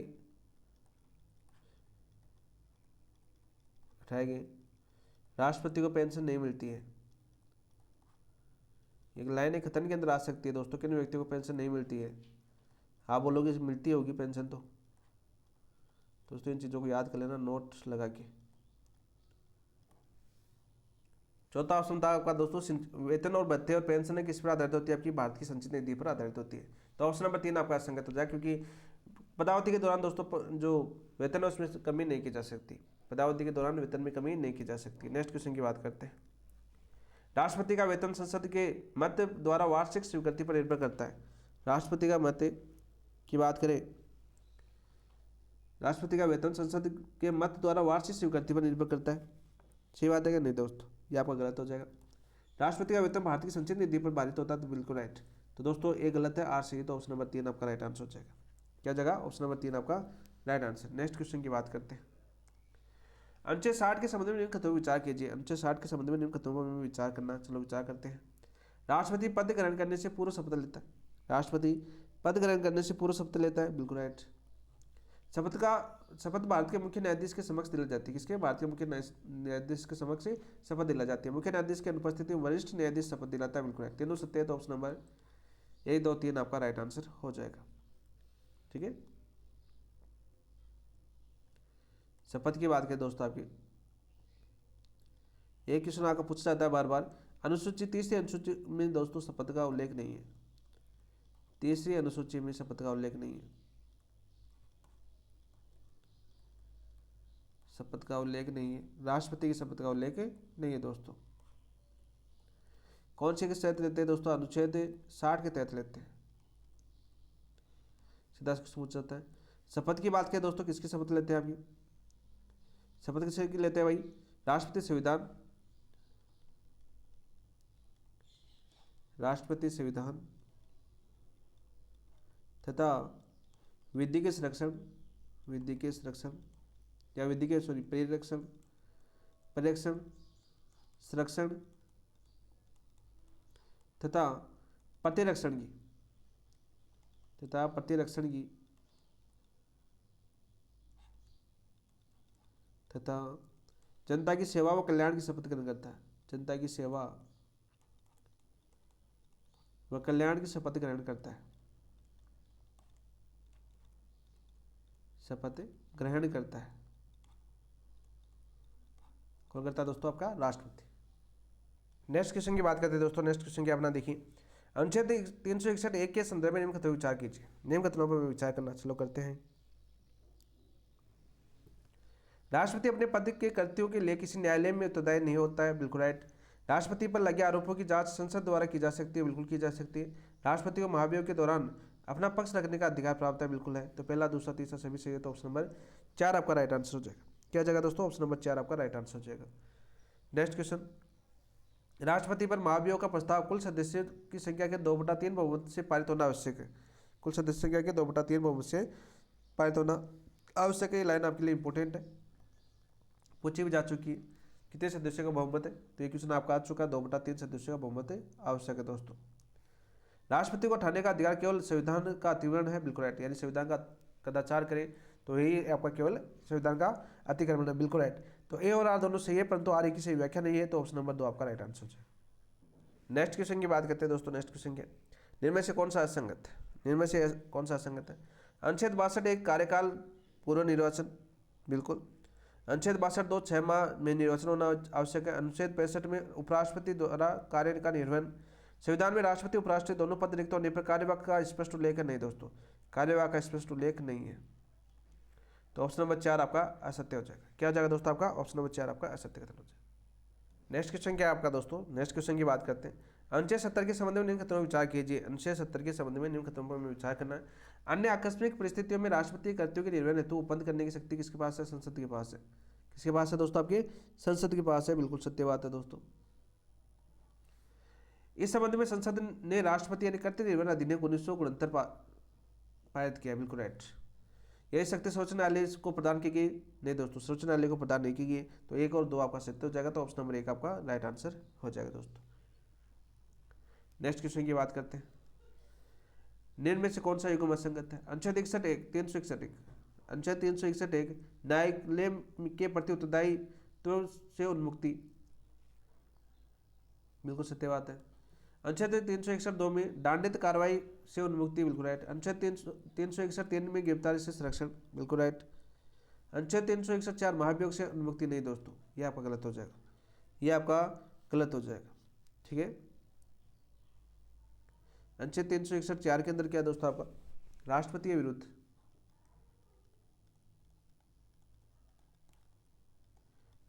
विरुद्ध दीवानी मामले 2 माह पूर्व है सूचना के आधार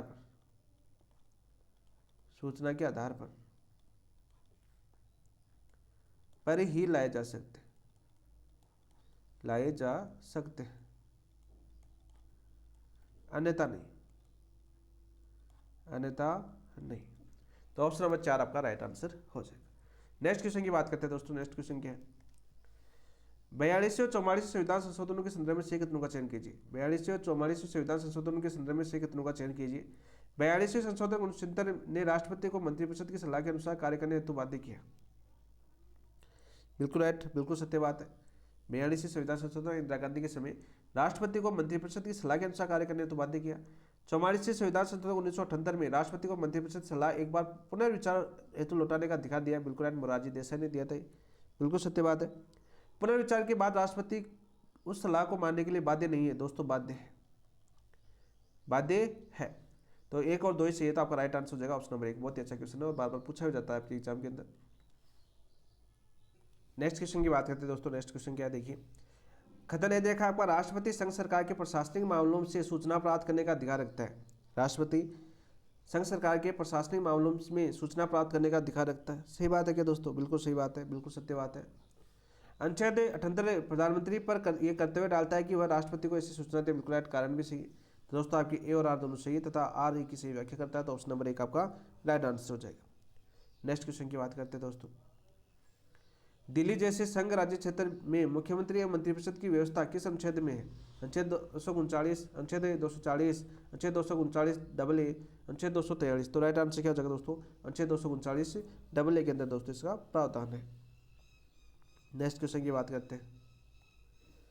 संघ लोक सेवा आयोग यूपीएससी के अध्यक्ष और सदस्यों की नियुक्ति किस अनुच्छेद के अंतर्गत राष्ट्रपति द्वारा की जाती है। अनुच्छेद 315, अनुच्छेद 316, अनुच्छेद 320, अनुच्छेद 324, बताओ भाई, राइट आंसर क्या हो जाएगा दोस्तों आपका, अनुच्छेद 316 के तहत नियुक्ति की जाती है। अनुच्छेद 315 के तहत तो क्या होगा आपका, एक आपका यूपीएससी होगा, बात करें एक यूपीएससी होगा यानी संघ लोक सेवा आयोग होगा, ठीक है। अनुच्छेद 316 में क्या की जाती है, आपकी नियुक्ति की जाती है, किसके द्वारा, राष्ट्रपति के द्वारा। बाकी अनुच्छेद आपके संघ लोक सेवा आयोग के अंदर हम फटेंगे, अच्छे से एनालिसिस करेंगे, विश्लेषण करके, या एक बार फिर से हम रिविजन कर लेंगे इन दोस्तों इनका। यहाँ पर दे रखा अनुच्छेद 324। अनुच्छेद 324 में क्या है दोस्तों, आपके राष्ट्रीय निर्वाचन आयोग के अध्यक्ष और सदस्यों की नियुक्ति। राष्ट्रीय निर्वाचन आयोग के अध्यक्ष और सदस्यों की नियुक्ति, सदस्यों की नियुक्ति किसके तहत दी जाती है दोस्तों? आपके अनुच्छेद 324 के तहत दी जाती है। सीधा क्वेश्चन आपका पूछ लिया जाता है। नेक्स्ट क्वेश्चन की बात करते हैं दोस्तों।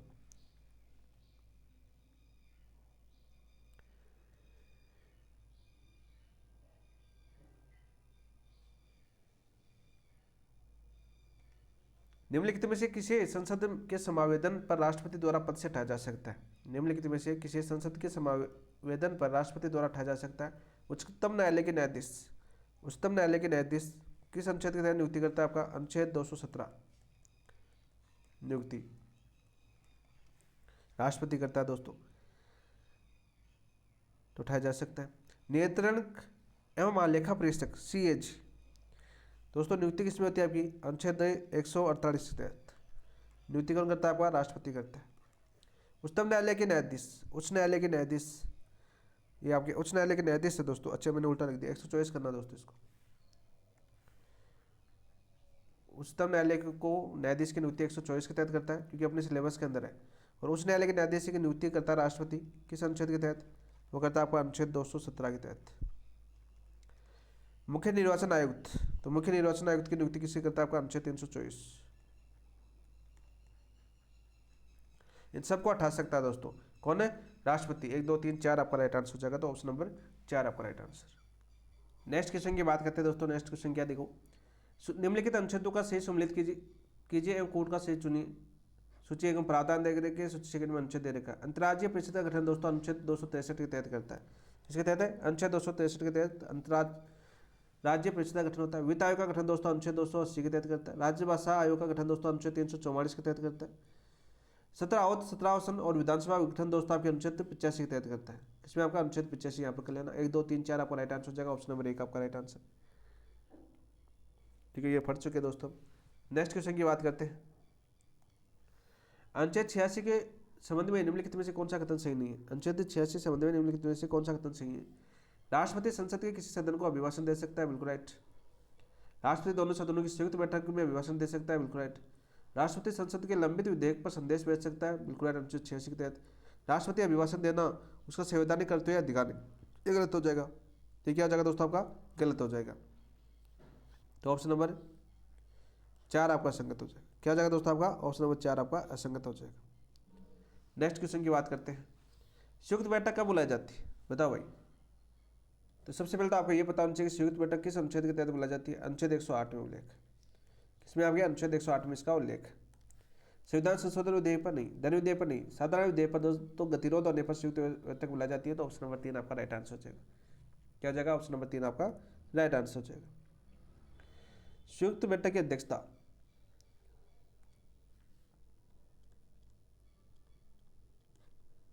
संयुक्त बैठक की अध्यक्षता किसके द्वारा की जाती है दोस्तों? आपके लोकसभा अध्यक्ष द्वारा। कौन करता है? आपका लोकसभा अध्यक्ष करता है। अनुच्छेद की बात करें, किस अनुच्छेद को लेकर? अनुच्छेद 118 के अंदर। ये क्वेश्चन बहुत बार एग्जाम पूछा गया है आपका, बहुत बार आपका क्वेश्चन पूछा गया। नेक्स्ट क्वेश्चन की बात करते हैं दोस्तों। राष्ट्रपति अनुच्छेद 323 के 1 के तहत निम्नलिखित में से किस प्रतिवेदन संसद में प्रस्तुत करवाता है? राज्य लोक सेवा आयोग का, संघ लोक सेवा आयोग का, अनुसूचित जाति व जनजाति आयोग का, राष्ट्रीय पिछड़ा आयोग का। तो राइट आंसर क्या हो जाएगा दोस्तों? आपका बताओ भाई। संघ लोक सेवा आयोग का, ऑप्शन नंबर 2 आपका राइट आंसर हो जाएगा। वही प्रतिवेदन की बात करें, अनुसूचित जाति व जनजाति आयोग का कब करवाता है दोस्तों? आपके अनुच्छेद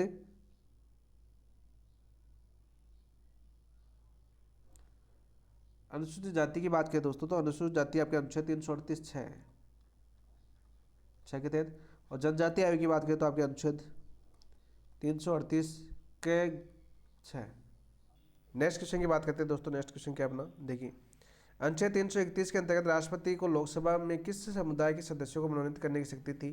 ये अब समाप्त हो चुकी है, अब समाप्त हो चुकी है। अनुसूचित जाति, अनुसूचित जनजाति, आंगल भारतीय, अल्पसंख्यक। तो राइट आंसर क्या जाएगा दोस्तों? आपका बताओ भाई। आंगल भारतीय, ऑप्शन नंबर 3 आपका राइट आंसर हो जाएगा। नेक्स्ट क्वेश्चन की बात करते हैं दोस्तों। संसद द्वारा पारित विधेयकों पर राष्ट्रपति की अनुमति के संदर्भ में निम्न कथनों पर विचार कीजिए। संसद द्वारा पारित विधेयकों पर राष्ट्रपति की अनुमति के संदर्भ में निम्न कथनों में विचार करना। चलो करते हैं विचार। कॉन्स्टिट्यूशन ऑफ इंडिया आर्टिकल 111 के अंतर्गत राष्ट्रपति धन विधेयक को पुनर्विचार हेतु लौटा सकता है, परंतु साधारण विधेयक को नहीं।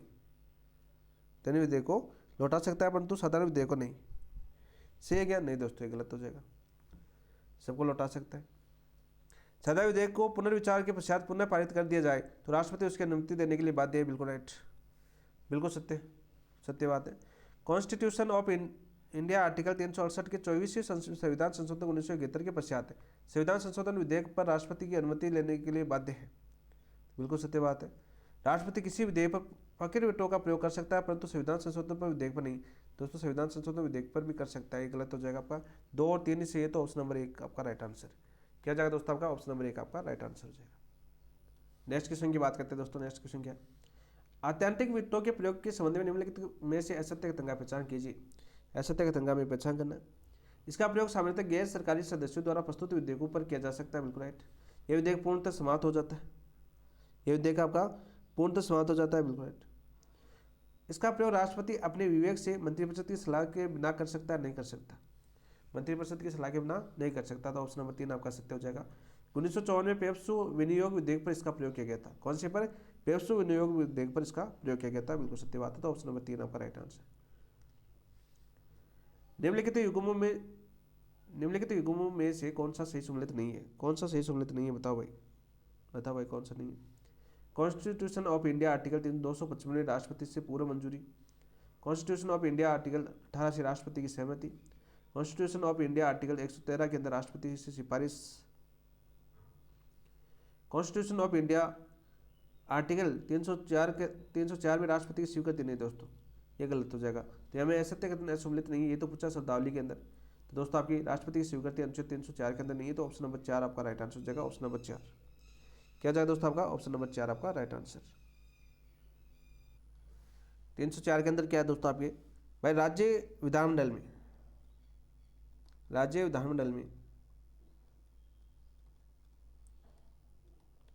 विधेयक पेश करने से पूर्व राष्ट्रपति की पूर्व मंजूरी। तो ऑप्शन नंबर 4 आपका right answer. Next question. Bharat के राष्ट्रपति की निषेधाधिकार शक्ति के संदर्भ में निम्नलिखित कथनों पर विचार कीजिए। निम्नलिखित कथनों पर विचार करना है। करते भाई। राष्ट्रपति राज्यपाल द्वारा आरक्षित राज्य विधेयकों को अनुमोदित करने से इनकार कर सकता है। बिल्कुल कर सकता है। सही बात है। राष्ट्रपति ऐसे विधेयकों को पुनर्विचार हेतु राज्यपाल के माध्यम से राज्य व्यवस्थापिका को लौटा सकता है। बिल्कुल लौटा सकता है। यदि राज्य व्यवस्थापिका पुनर्विचार के उपरांत विधेयक पुनः पारित कर दिए तो राष्ट्रपति इसके लिए बाध्य होता है। नहीं दोस्तों, बाध्य नहीं होता है। गलत हो जाएगा। राज्य विधेयक पर अंतिम निर्णय शक्ति राष्ट्रपति को राज्यपाल के आरक्षण के माध्यम से प्राप्त होती है। बिल्कुल राइट। दोस्तों हमें क्या पूछा है? 1 2 सही है दोस्तों। 1 2 और 4 सही है। 1 2 4 किसी में नहीं है तो केवल 3 आपका गलत है। तो ऑप्शन नंबर 2 आपका राइट आंसर हो जाएगा। नेक्स्ट क्वेश्चन की बात करते हैं दोस्तों। क्या दे रखा है? भारतीय संविधान के कॉन्स्टिट्यूशन ऑफ इंडिया आर्टिकल 123 के संबंध में निम्नलिखित कथनों पर विचार कीजिए। राष्ट्रपति को संसद के विश्रांति काल में अध्यादेश प्रख्यापित करने की शक्ति प्राप्त है। बिल्कुल सत्य बात है दोस्तों। इस अनुच्छेद के अधीन प्रख्यापित अध्यादेश का वही बल और प्रभाव होगा जो संसद के अधिनियम का होता है। बिल्कुल राइट। ऐसा अध्यादेश राष्ट्रपति द्वारा किसी भी समय वापस लिया जा सकता है। बिल्कुल लिया जा सकता है। तो 1 2 3 सही थे। ऑप्शन नंबर 4 आपका राइट आंसर हो जाएगा। Next question. भारत सरकार कार्यकारिणी नियम 1961 के तहत निम्न में से कौन सा मामला केवल भारत के राष्ट्रपति के समक्ष प्रस्तुत किया जा सकता है? पहला ऑप्शन दे रखा है कॉन्स्टिट्यूशन ऑफ इंडिया आर्टिकल 72 में के तहत क्षमा पर विलंबन एवं निलंबन प्रदान करता है। बिल्कुल सत्य बात है दोस्तों आपकी। बिल्कुल सत्य बात है। कॉन्स्टिट्यूशन ऑफ इंडिया आर्टिकल 76 के तहत भारत के में महान न्यायवादी की नियुक्ति पद त्याग एवं पद से हटाया जाना है। नहीं दोस्तों। अनुच्छेद 124 के अंतर्गत उच्चतम न्यायालय के न्यायाधीशों की नियुक्ति पद त्याग एवं पद से हटाया जाना है। नहीं दोस्तों। अनुच्छेद 263 के अंतर्गत अंतर्राज्यीय परिषद का गठन है। नहीं दोस्तों, हम सब पढ़ चुके हैं पीछे, सारे क्वेश्चन हम कर चुके हैं। तो यहाँ पर दोस्तों केवल 1 सही है। तो ऑप्शन नंबर 4 आपका राइट आंसर हो जाएगा। क्या दोस्तों? आपका केवल 1 सही है। नेक्स्ट क्वेश्चन की बात करते हैं। राष्ट्रपति की शक्तियों के संबंध में निम्नलिखित कथनों पर विचार कीजिए। राष्ट्रपति विदेशों में भारतीय राजदूतों की नियुक्ति करता है। विदेशों में भारतीय राजदूतों की नियुक्ति करता है, बिल्कुल राइट। राष्ट्रपति अपनी सैन्य शक्तियों का प्रयोग संसद द्वारा विनियमित विधि के अनुसार करता है, बिल्कुल राइट। तो पहला दूसरा दोनों सत्य है, तो ऑप्शन नंबर 3 आपका राइट आंसर। नेक्स्ट क्वेश्चन, निम्नलिखित का सही सम्मिलित करना है। चलो सम्मिलित करते हैं। देखो, आपातकाल की घोषणा, आपातकाल की उद्घोषणा किसी के तहत करता है? आपका अनुच्छेद 352 के तहत, ठीक है। राज्य में संवैधानिक तंत्र की विफलता, अनुच्छेद 356। वित्तीय आपातकाल दोस्तों अनुच्छेद 307। राष्ट्रपति एवं राज्यपालों का संरक्षण, अनुच्छेद 361। तो राइट आंसर क्या आ जाएगा दोस्तों? 3 4 2 1, ऑप्शन नंबर 3 आपका राइट आंसर हो जाएगा। नेक्स्ट क्वेश्चन की बात करते हैं। राष्ट्रीय आपातकाल 352 के संबंध में निम्नलिखित कथनों पर विचार कीजिए। चलो करते विचार। क्या विचार करना? संविधान में राष्ट्रीय आपातकाल शब्द का प्रत्यक्ष प्रयोग नहीं किया गया, बिल्कुल सत्य बात है। अनुच्छेद 366 की उपधारा 18 के में आपात की उद्घोषणा शब्दावली को केवल अनुच्छेद 352 के संदर्भ में परिभाषित किया गया, बिल्कुल सत्य बात है दोस्तों, ये बिल्कुल सत्य बात है। बाह्य आपात एवं आंतरिक आपात का वर्गीकरण संविधान में स्पष्ट रूप से उल्लेखित है, स्पष्ट रूप से उल्लेखित नहीं है। 42वें संविधान संशोधन अनुच्छेद के पश्चात राष्ट्रीय आपात को संपूर्ण भारत तथा उसके किसी भाग पर तक सीमित किया जा सकता है, बिल्कुल दोस्तों 1 2 और 4 सही, तो ऑप्शन नंबर 1 आपका राइट आंसर। नेक्स्ट क्वेश्चन, निम्नलिखित में कथनों कारण पर विचार कीजिए। चलो विचार करते हैं कथनों कारण पर। 44 संविधान संशोधन द्वारा आपात उद्घोषणा हेतु मंत्रिमंडल के लिखित परामर्श को अनिवार्य किया गया, बिल्कुल राइट। 38वें संविधान संशोधन द्वारा आपात उद्घोषणा को न्यायिक समीक्षा से पूर्णतः बाहर कर दिया गया, ये भी बिल्कुल सत्य बात है, लेकिन एक सही व्याख्या नहीं करता। ए और आर दोनों सही है, परंतु आर की सही व्याख्या नहीं करता। तो ऑप्शन नंबर दोनों अलग अलग चीज़ों की विशेषता था। दोनों कथन सही है, कारण भी सही है, लेकिन कथन भी सही है, लेकिन ये आपकी व्याख्या नहीं कर रहा। तो ऑप्शन नंबर 2 आपका राइट आंसर। नेक्स्ट क्वेश्चन की बात करते हैं। निम्नलिखित में से असत्य कथन की पहचान कीजिए। असत्य कथन की हमें पहचान करनी है। चलो करते हैं। राष्ट्रीय आपातकाल के प्रत्येक विस्तार के लिए विशेष बहुमत से अनुमोदन आवश्यक है, बिल्कुल राइट। लोकसभा के भंग हो जाने की स्थिति में राज्य का अनुमोदन अस्थायी रूप से पर्याप्त हो सकता है, अस्थायी रूप से पर्याप्त हो सकता है, बिल्कुल राइट। राष्ट्रीय आपातकाल की अधिकतम अवधि संविधान द्वारा 3 वर्ष निर्धारित की गई है, यह आपका गलत हो जाएगा। 3 वर्ष निर्धारित नहीं की गई।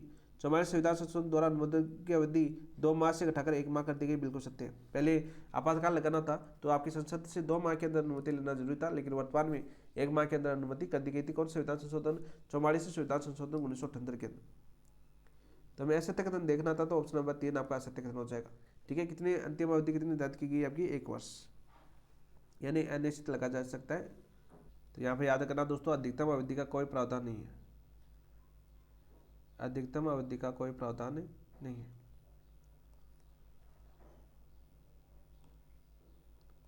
नेक्स्ट क्वेश्चन की बात करते हैं दोस्तों, क्वेश्चन नंबर 53।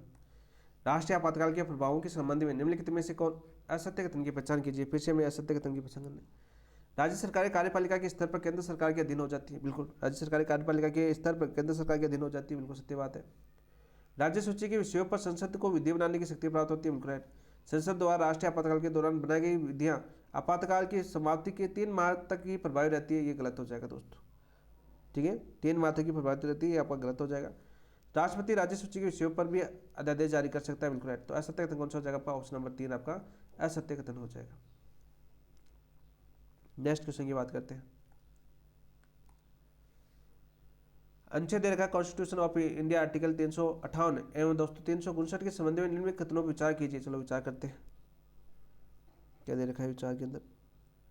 अनुच्छेद 358 का संबंध केवल अनुच्छेद 19 से, बिल्कुल सत्य बात है।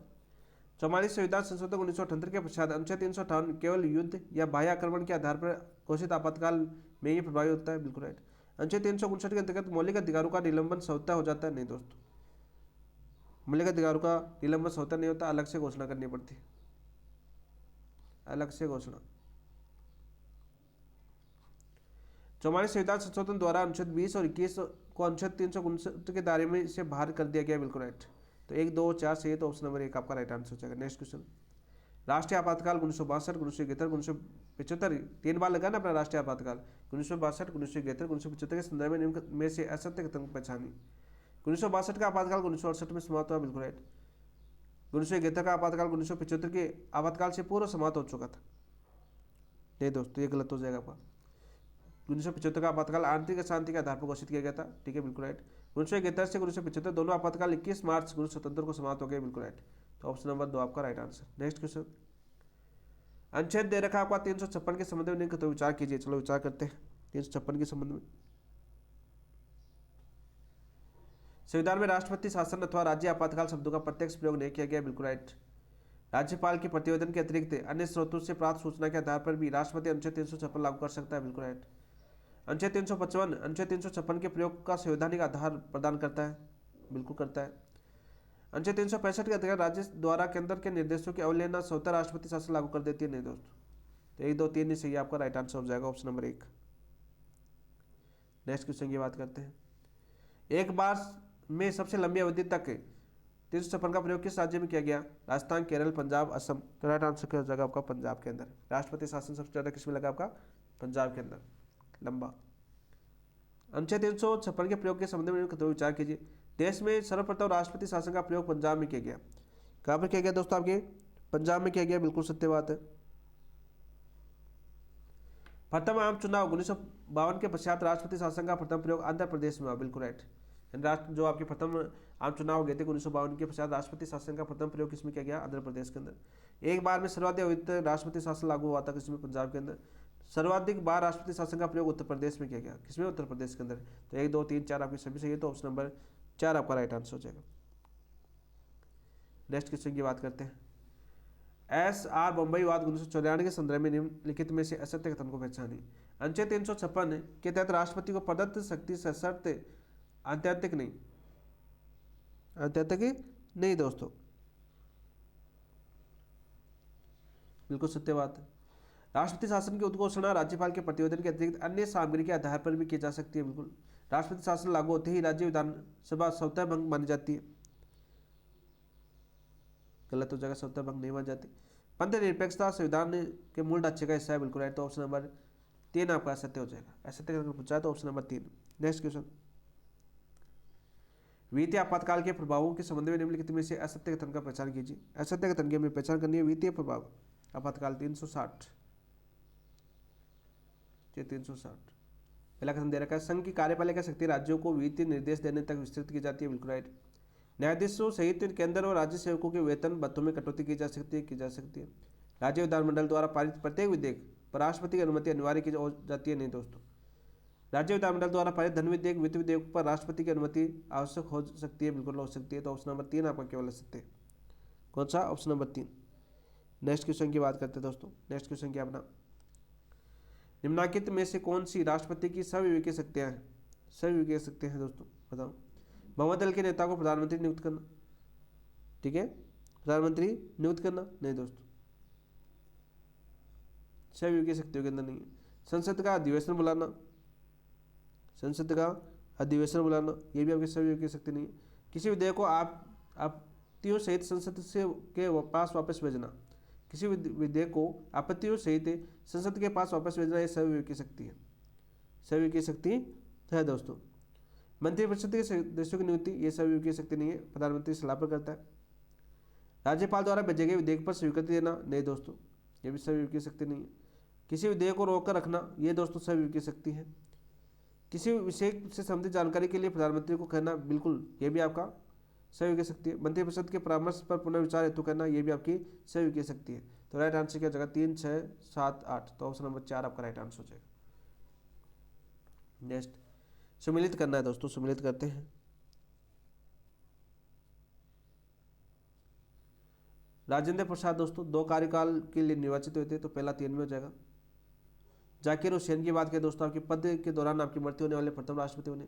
विवेक गिरी की बात करें दोस्तों, आपकी द्वितीय वार्ता की मतगणना हुई थी इनके काल में। नीलम संजीव रेड्डी दोस्तों निर्विरोध चुने गए थे। 3 4 2 1, ऑप्शन नंबर 1 आपका right answer. Next question, Bharat के किस राष्ट्रपति के निर्वाचन में द्वितीय वरीयता की मतगणना की गई थी? तो विवेक गिरी। कौन थे आपके? विवेक गिरी थे दोस्तों। नेक्स्ट क्वेश्चन, इनमें से कौन सा युग्म सही सम्मिलित नहीं है? कौन सा युग्म सही सम्मिलित नहीं है आपका? देखिए, 2012 से 2017 तक डॉक्टर प्रणब मुखर्जी, PN संगमा। 2017 से 2022 तक रामनाथ कोविंद और मीरा कुमार दोनों के बीच चुनाव हुआ था। 2022 द्रौपदी मुर्मू और यशवंत सिन्हा के बीच हुआ था, बिल्कुल। 1962-67 में डॉक्टर सर्वपल्ली राधाकृष्णन KT साय के बीच चुनाव हुआ था, नहीं दोस्तों, ये गलत हो जाएगा आपका। ऑप्शन नंबर 4 आपका संगत है। नेक्स्ट, निम्नलिखित में से किस राष्ट्रपति कार्यकाल में उनके निकटतम प्रतिद्वंदी भैरों सिंह शेखावत है? इंपॉर्टेंट क्वेश्चन, ये सारे प्रीवियस ईयर क्वेश्चन है दोस्तों आपके। Doctor APJ Abdul Kalam, doctor Pratibha Devi Patil, doctor Pranab Mukherjee, doctor के आर नारायण। तो राइट आंसर क्या हो जाएगा दोस्तों आपका डॉक्टर प्रतिभा देवी पाटिल, दोनों ही राजस्थान से थे। निम्नलिखित में से कौन कौन से राष्ट्रपति पहले उपराष्ट्रपति रहे? निम्न में से लिखित में से कौन कौन से राष्ट्रपति पहले उपराष्ट्रपति रहे? तो दोस्तों आपके सर्वपल्ली राधाकृष्णन भी रहे, उपराष्ट्रपति रहे थे। डॉक्टर जाकिर हुसैन भी उपराष्ट्रपति रहे, वीवी गिरी भी उपराष्ट्रपति रहे, आर वेंकटरमन भी उपराष्ट्रपति रहे, शंकर दयाल शर्मा भी आपकी बात करें उपराष्ट्रपति रहे थे, के आर नारायण भी उपराष्ट्रपति रहे थे। तो ऑप्शन नंबर 1, 2, 3, 4, 5, 6 सभी सही है। तो ऑप्शन नंबर 3 आपका राइट आंसर हो जाएगा। ये सभी पहले उपराष्ट्रपति थे फिर राष्ट्रपति बने दोस्तों। नेक्स्ट क्वेश्चन, निम्नलिखित कथनों विचार कीजिए। भारत रत्न से सम्मानित राष्ट्रपति डॉक्टर राजेंद्र प्रसाद को भारत रत्न 1962 में प्रदान किया गया। क्या प्रदान किया गया दोस्तों आपके? 1962 में प्रदान किया गया, बिल्कुल सत्य है। एपीजे अब्दुल कलाम को भारत रत्न 1997 में प्रदान किया गया, बिल्कुल सत्य बात है। प्रणब मुखर्जी को भारत रत्न 2019 में प्रदान किया गया, बिल्कुल सत्य बात है। जाकिर हुसैन को भारत रत्न 1954 में प्रदान किया गया, नहीं दोस्तों। तो पहला, दूसरा, तीसरा सही है। तो ऑप्शन नंबर 1 आपका राइट आंसर हो जाएगा। जाकिर हुसैन को कब दिया गया था दोस्तों आपके? 1963 के अंदर। कब? 1963 के अंदर। फिर 1954 में किसको मिला था दोस्तों आपके? 1954 को मिला था आपके सर्वपल्ली राधाकृष्णन को। राधाकृष्णन को 1954 में सम्मानित किया गया था। नेक्स्ट क्वेश्चन की बात करते हैं दोस्तों। निम्नलिखित कथनों पर विचार कीजिए। निम्नलिखित कथनों पर विचार करते हैं। 1957 में राजेंद्र प्रसाद तथा 1969 में नीलम संजय रेड्डी ऐसे प्रत्याशी थे जो सत्तारूढ़ प्रधानमंत्री की इच्छा अनुसार उम्मीदवार घोषित नहीं हुए थे, बिल्कुल राइट, बिल्कुल सत्य बात है दोस्तों। ये है क्या? नहीं दोस्तों, गलत।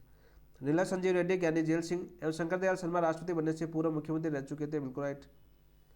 1969 में राष्ट्रपति जाकिर हुसैन के निधन के पश्चात राष्ट्रपति उपराष्ट्रपति गिरी कार्यवाहक उपराष्ट्रपति 1969 में जाकिर हुसैन के निधन के पश्चात उपराष्ट्रपति वीवी गिरी कार्यवाहक राष्ट्रपति बने, बिल्कुल राइट।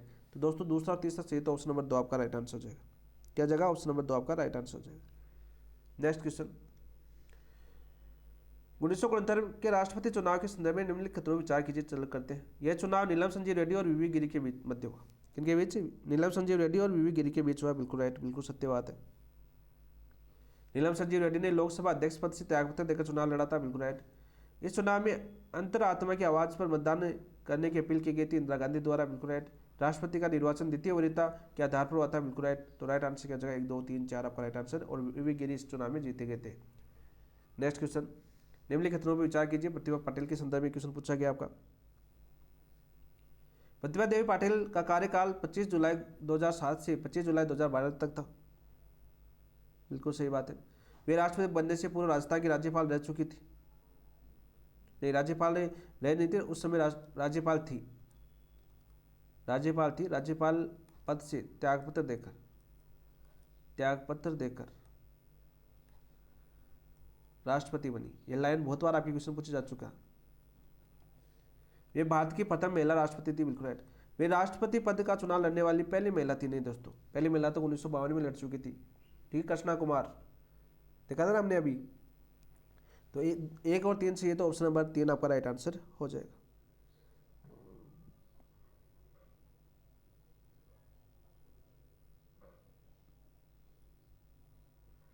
नेक्स्ट क्वेश्चन की बात करते हैं दोस्तों। नेक्स्ट क्वेश्चन क्या अपना?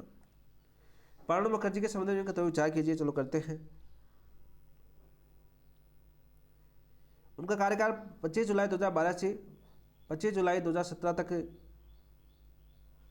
था, बिल्कुल राइट, बिल्कुल सत्य बात है दोस्तों। ये तो वे योजना आयोग के उपाध्यक्ष रह चुके थे, नहीं दोस्तों। उन्हें 2019 में भारत रत्न सम्मानित किया गया, बिल्कुल राइट। तो 1 और 3 से ये तो ऑप्शन नंबर 2 आपका right answer. Next question, Ramnath Kovind के संबंध में तो विचार कीजिए। वे भारत के 15वें राष्ट्रपति थे। क्या थे आपके? 15वें राष्ट्रपति थे, बिल्कुल राइट। राष्ट्रपति चुनाव के समय वे बिहार के राज्यपाल थे, बिल्कुल राइट। वे भारत के दूसरे दलित राष्ट्रपति बने, बिल्कुल राइट। पहला, दूसरा, तीसरा सही है। तो ऑप्शन नंबर 3 आपका राइट आंसर हो जाएगा। तो ये क्वेश्चन थे दोस्तों आपके राष्ट्रपति को टॉपिक से। किस टॉपिक से थे? अपने राष्ट्रपति टॉपिक से हमने आज 72 क्वेश्चन किए थे। अभी एक बार रिवीजन टेस्ट के अंदर आपके बाकी के जो टॉपिक रह गए राष्ट्रपति, जो बाकी राष्ट्रपति रह गए उनके टेस्ट होंगे आपके दोस्तों, जो रिवीजन टेस्ट के अंदर आपके होने वाले। यदि आप दोस्तों ये टेस्ट देना चाहते हो आप पहले, तो ये टेस्ट दे सकते हो दोस्तों आपके PAP by DK sir app के ऊपर दोस्तों ये टेस्ट दे सकते हो आप। ठीक है। यहाँ पर दोस्तों आपके सिलेबस के अनुसार टॉपिक वाइज टेस्ट, साप्ताहिक टेस्ट, रिवीजन टेस्ट और इन सब का वीडियो एनालिसिस और पीडीएफ दोनों आपको मिलती है। तो आज ही ज्वाइन कीजिए PAP by DK sir app और अपनी तैयारी को और मजबूत कीजिए। चलिए दोस्तों, इस क्लास समाप्त करते हैं। समाप्त करने से पहले जिन दोस्तों ने मेरे चैनल को सब्सक्राइब नहीं किया, चैनल को सब्सक्राइब कीजिए, वीडियो लाइक कीजिए और अपने दोस्तों के साथ शेयर कीजिए। थैंक यू, धन्यवाद दोस्तों, जय हिंद।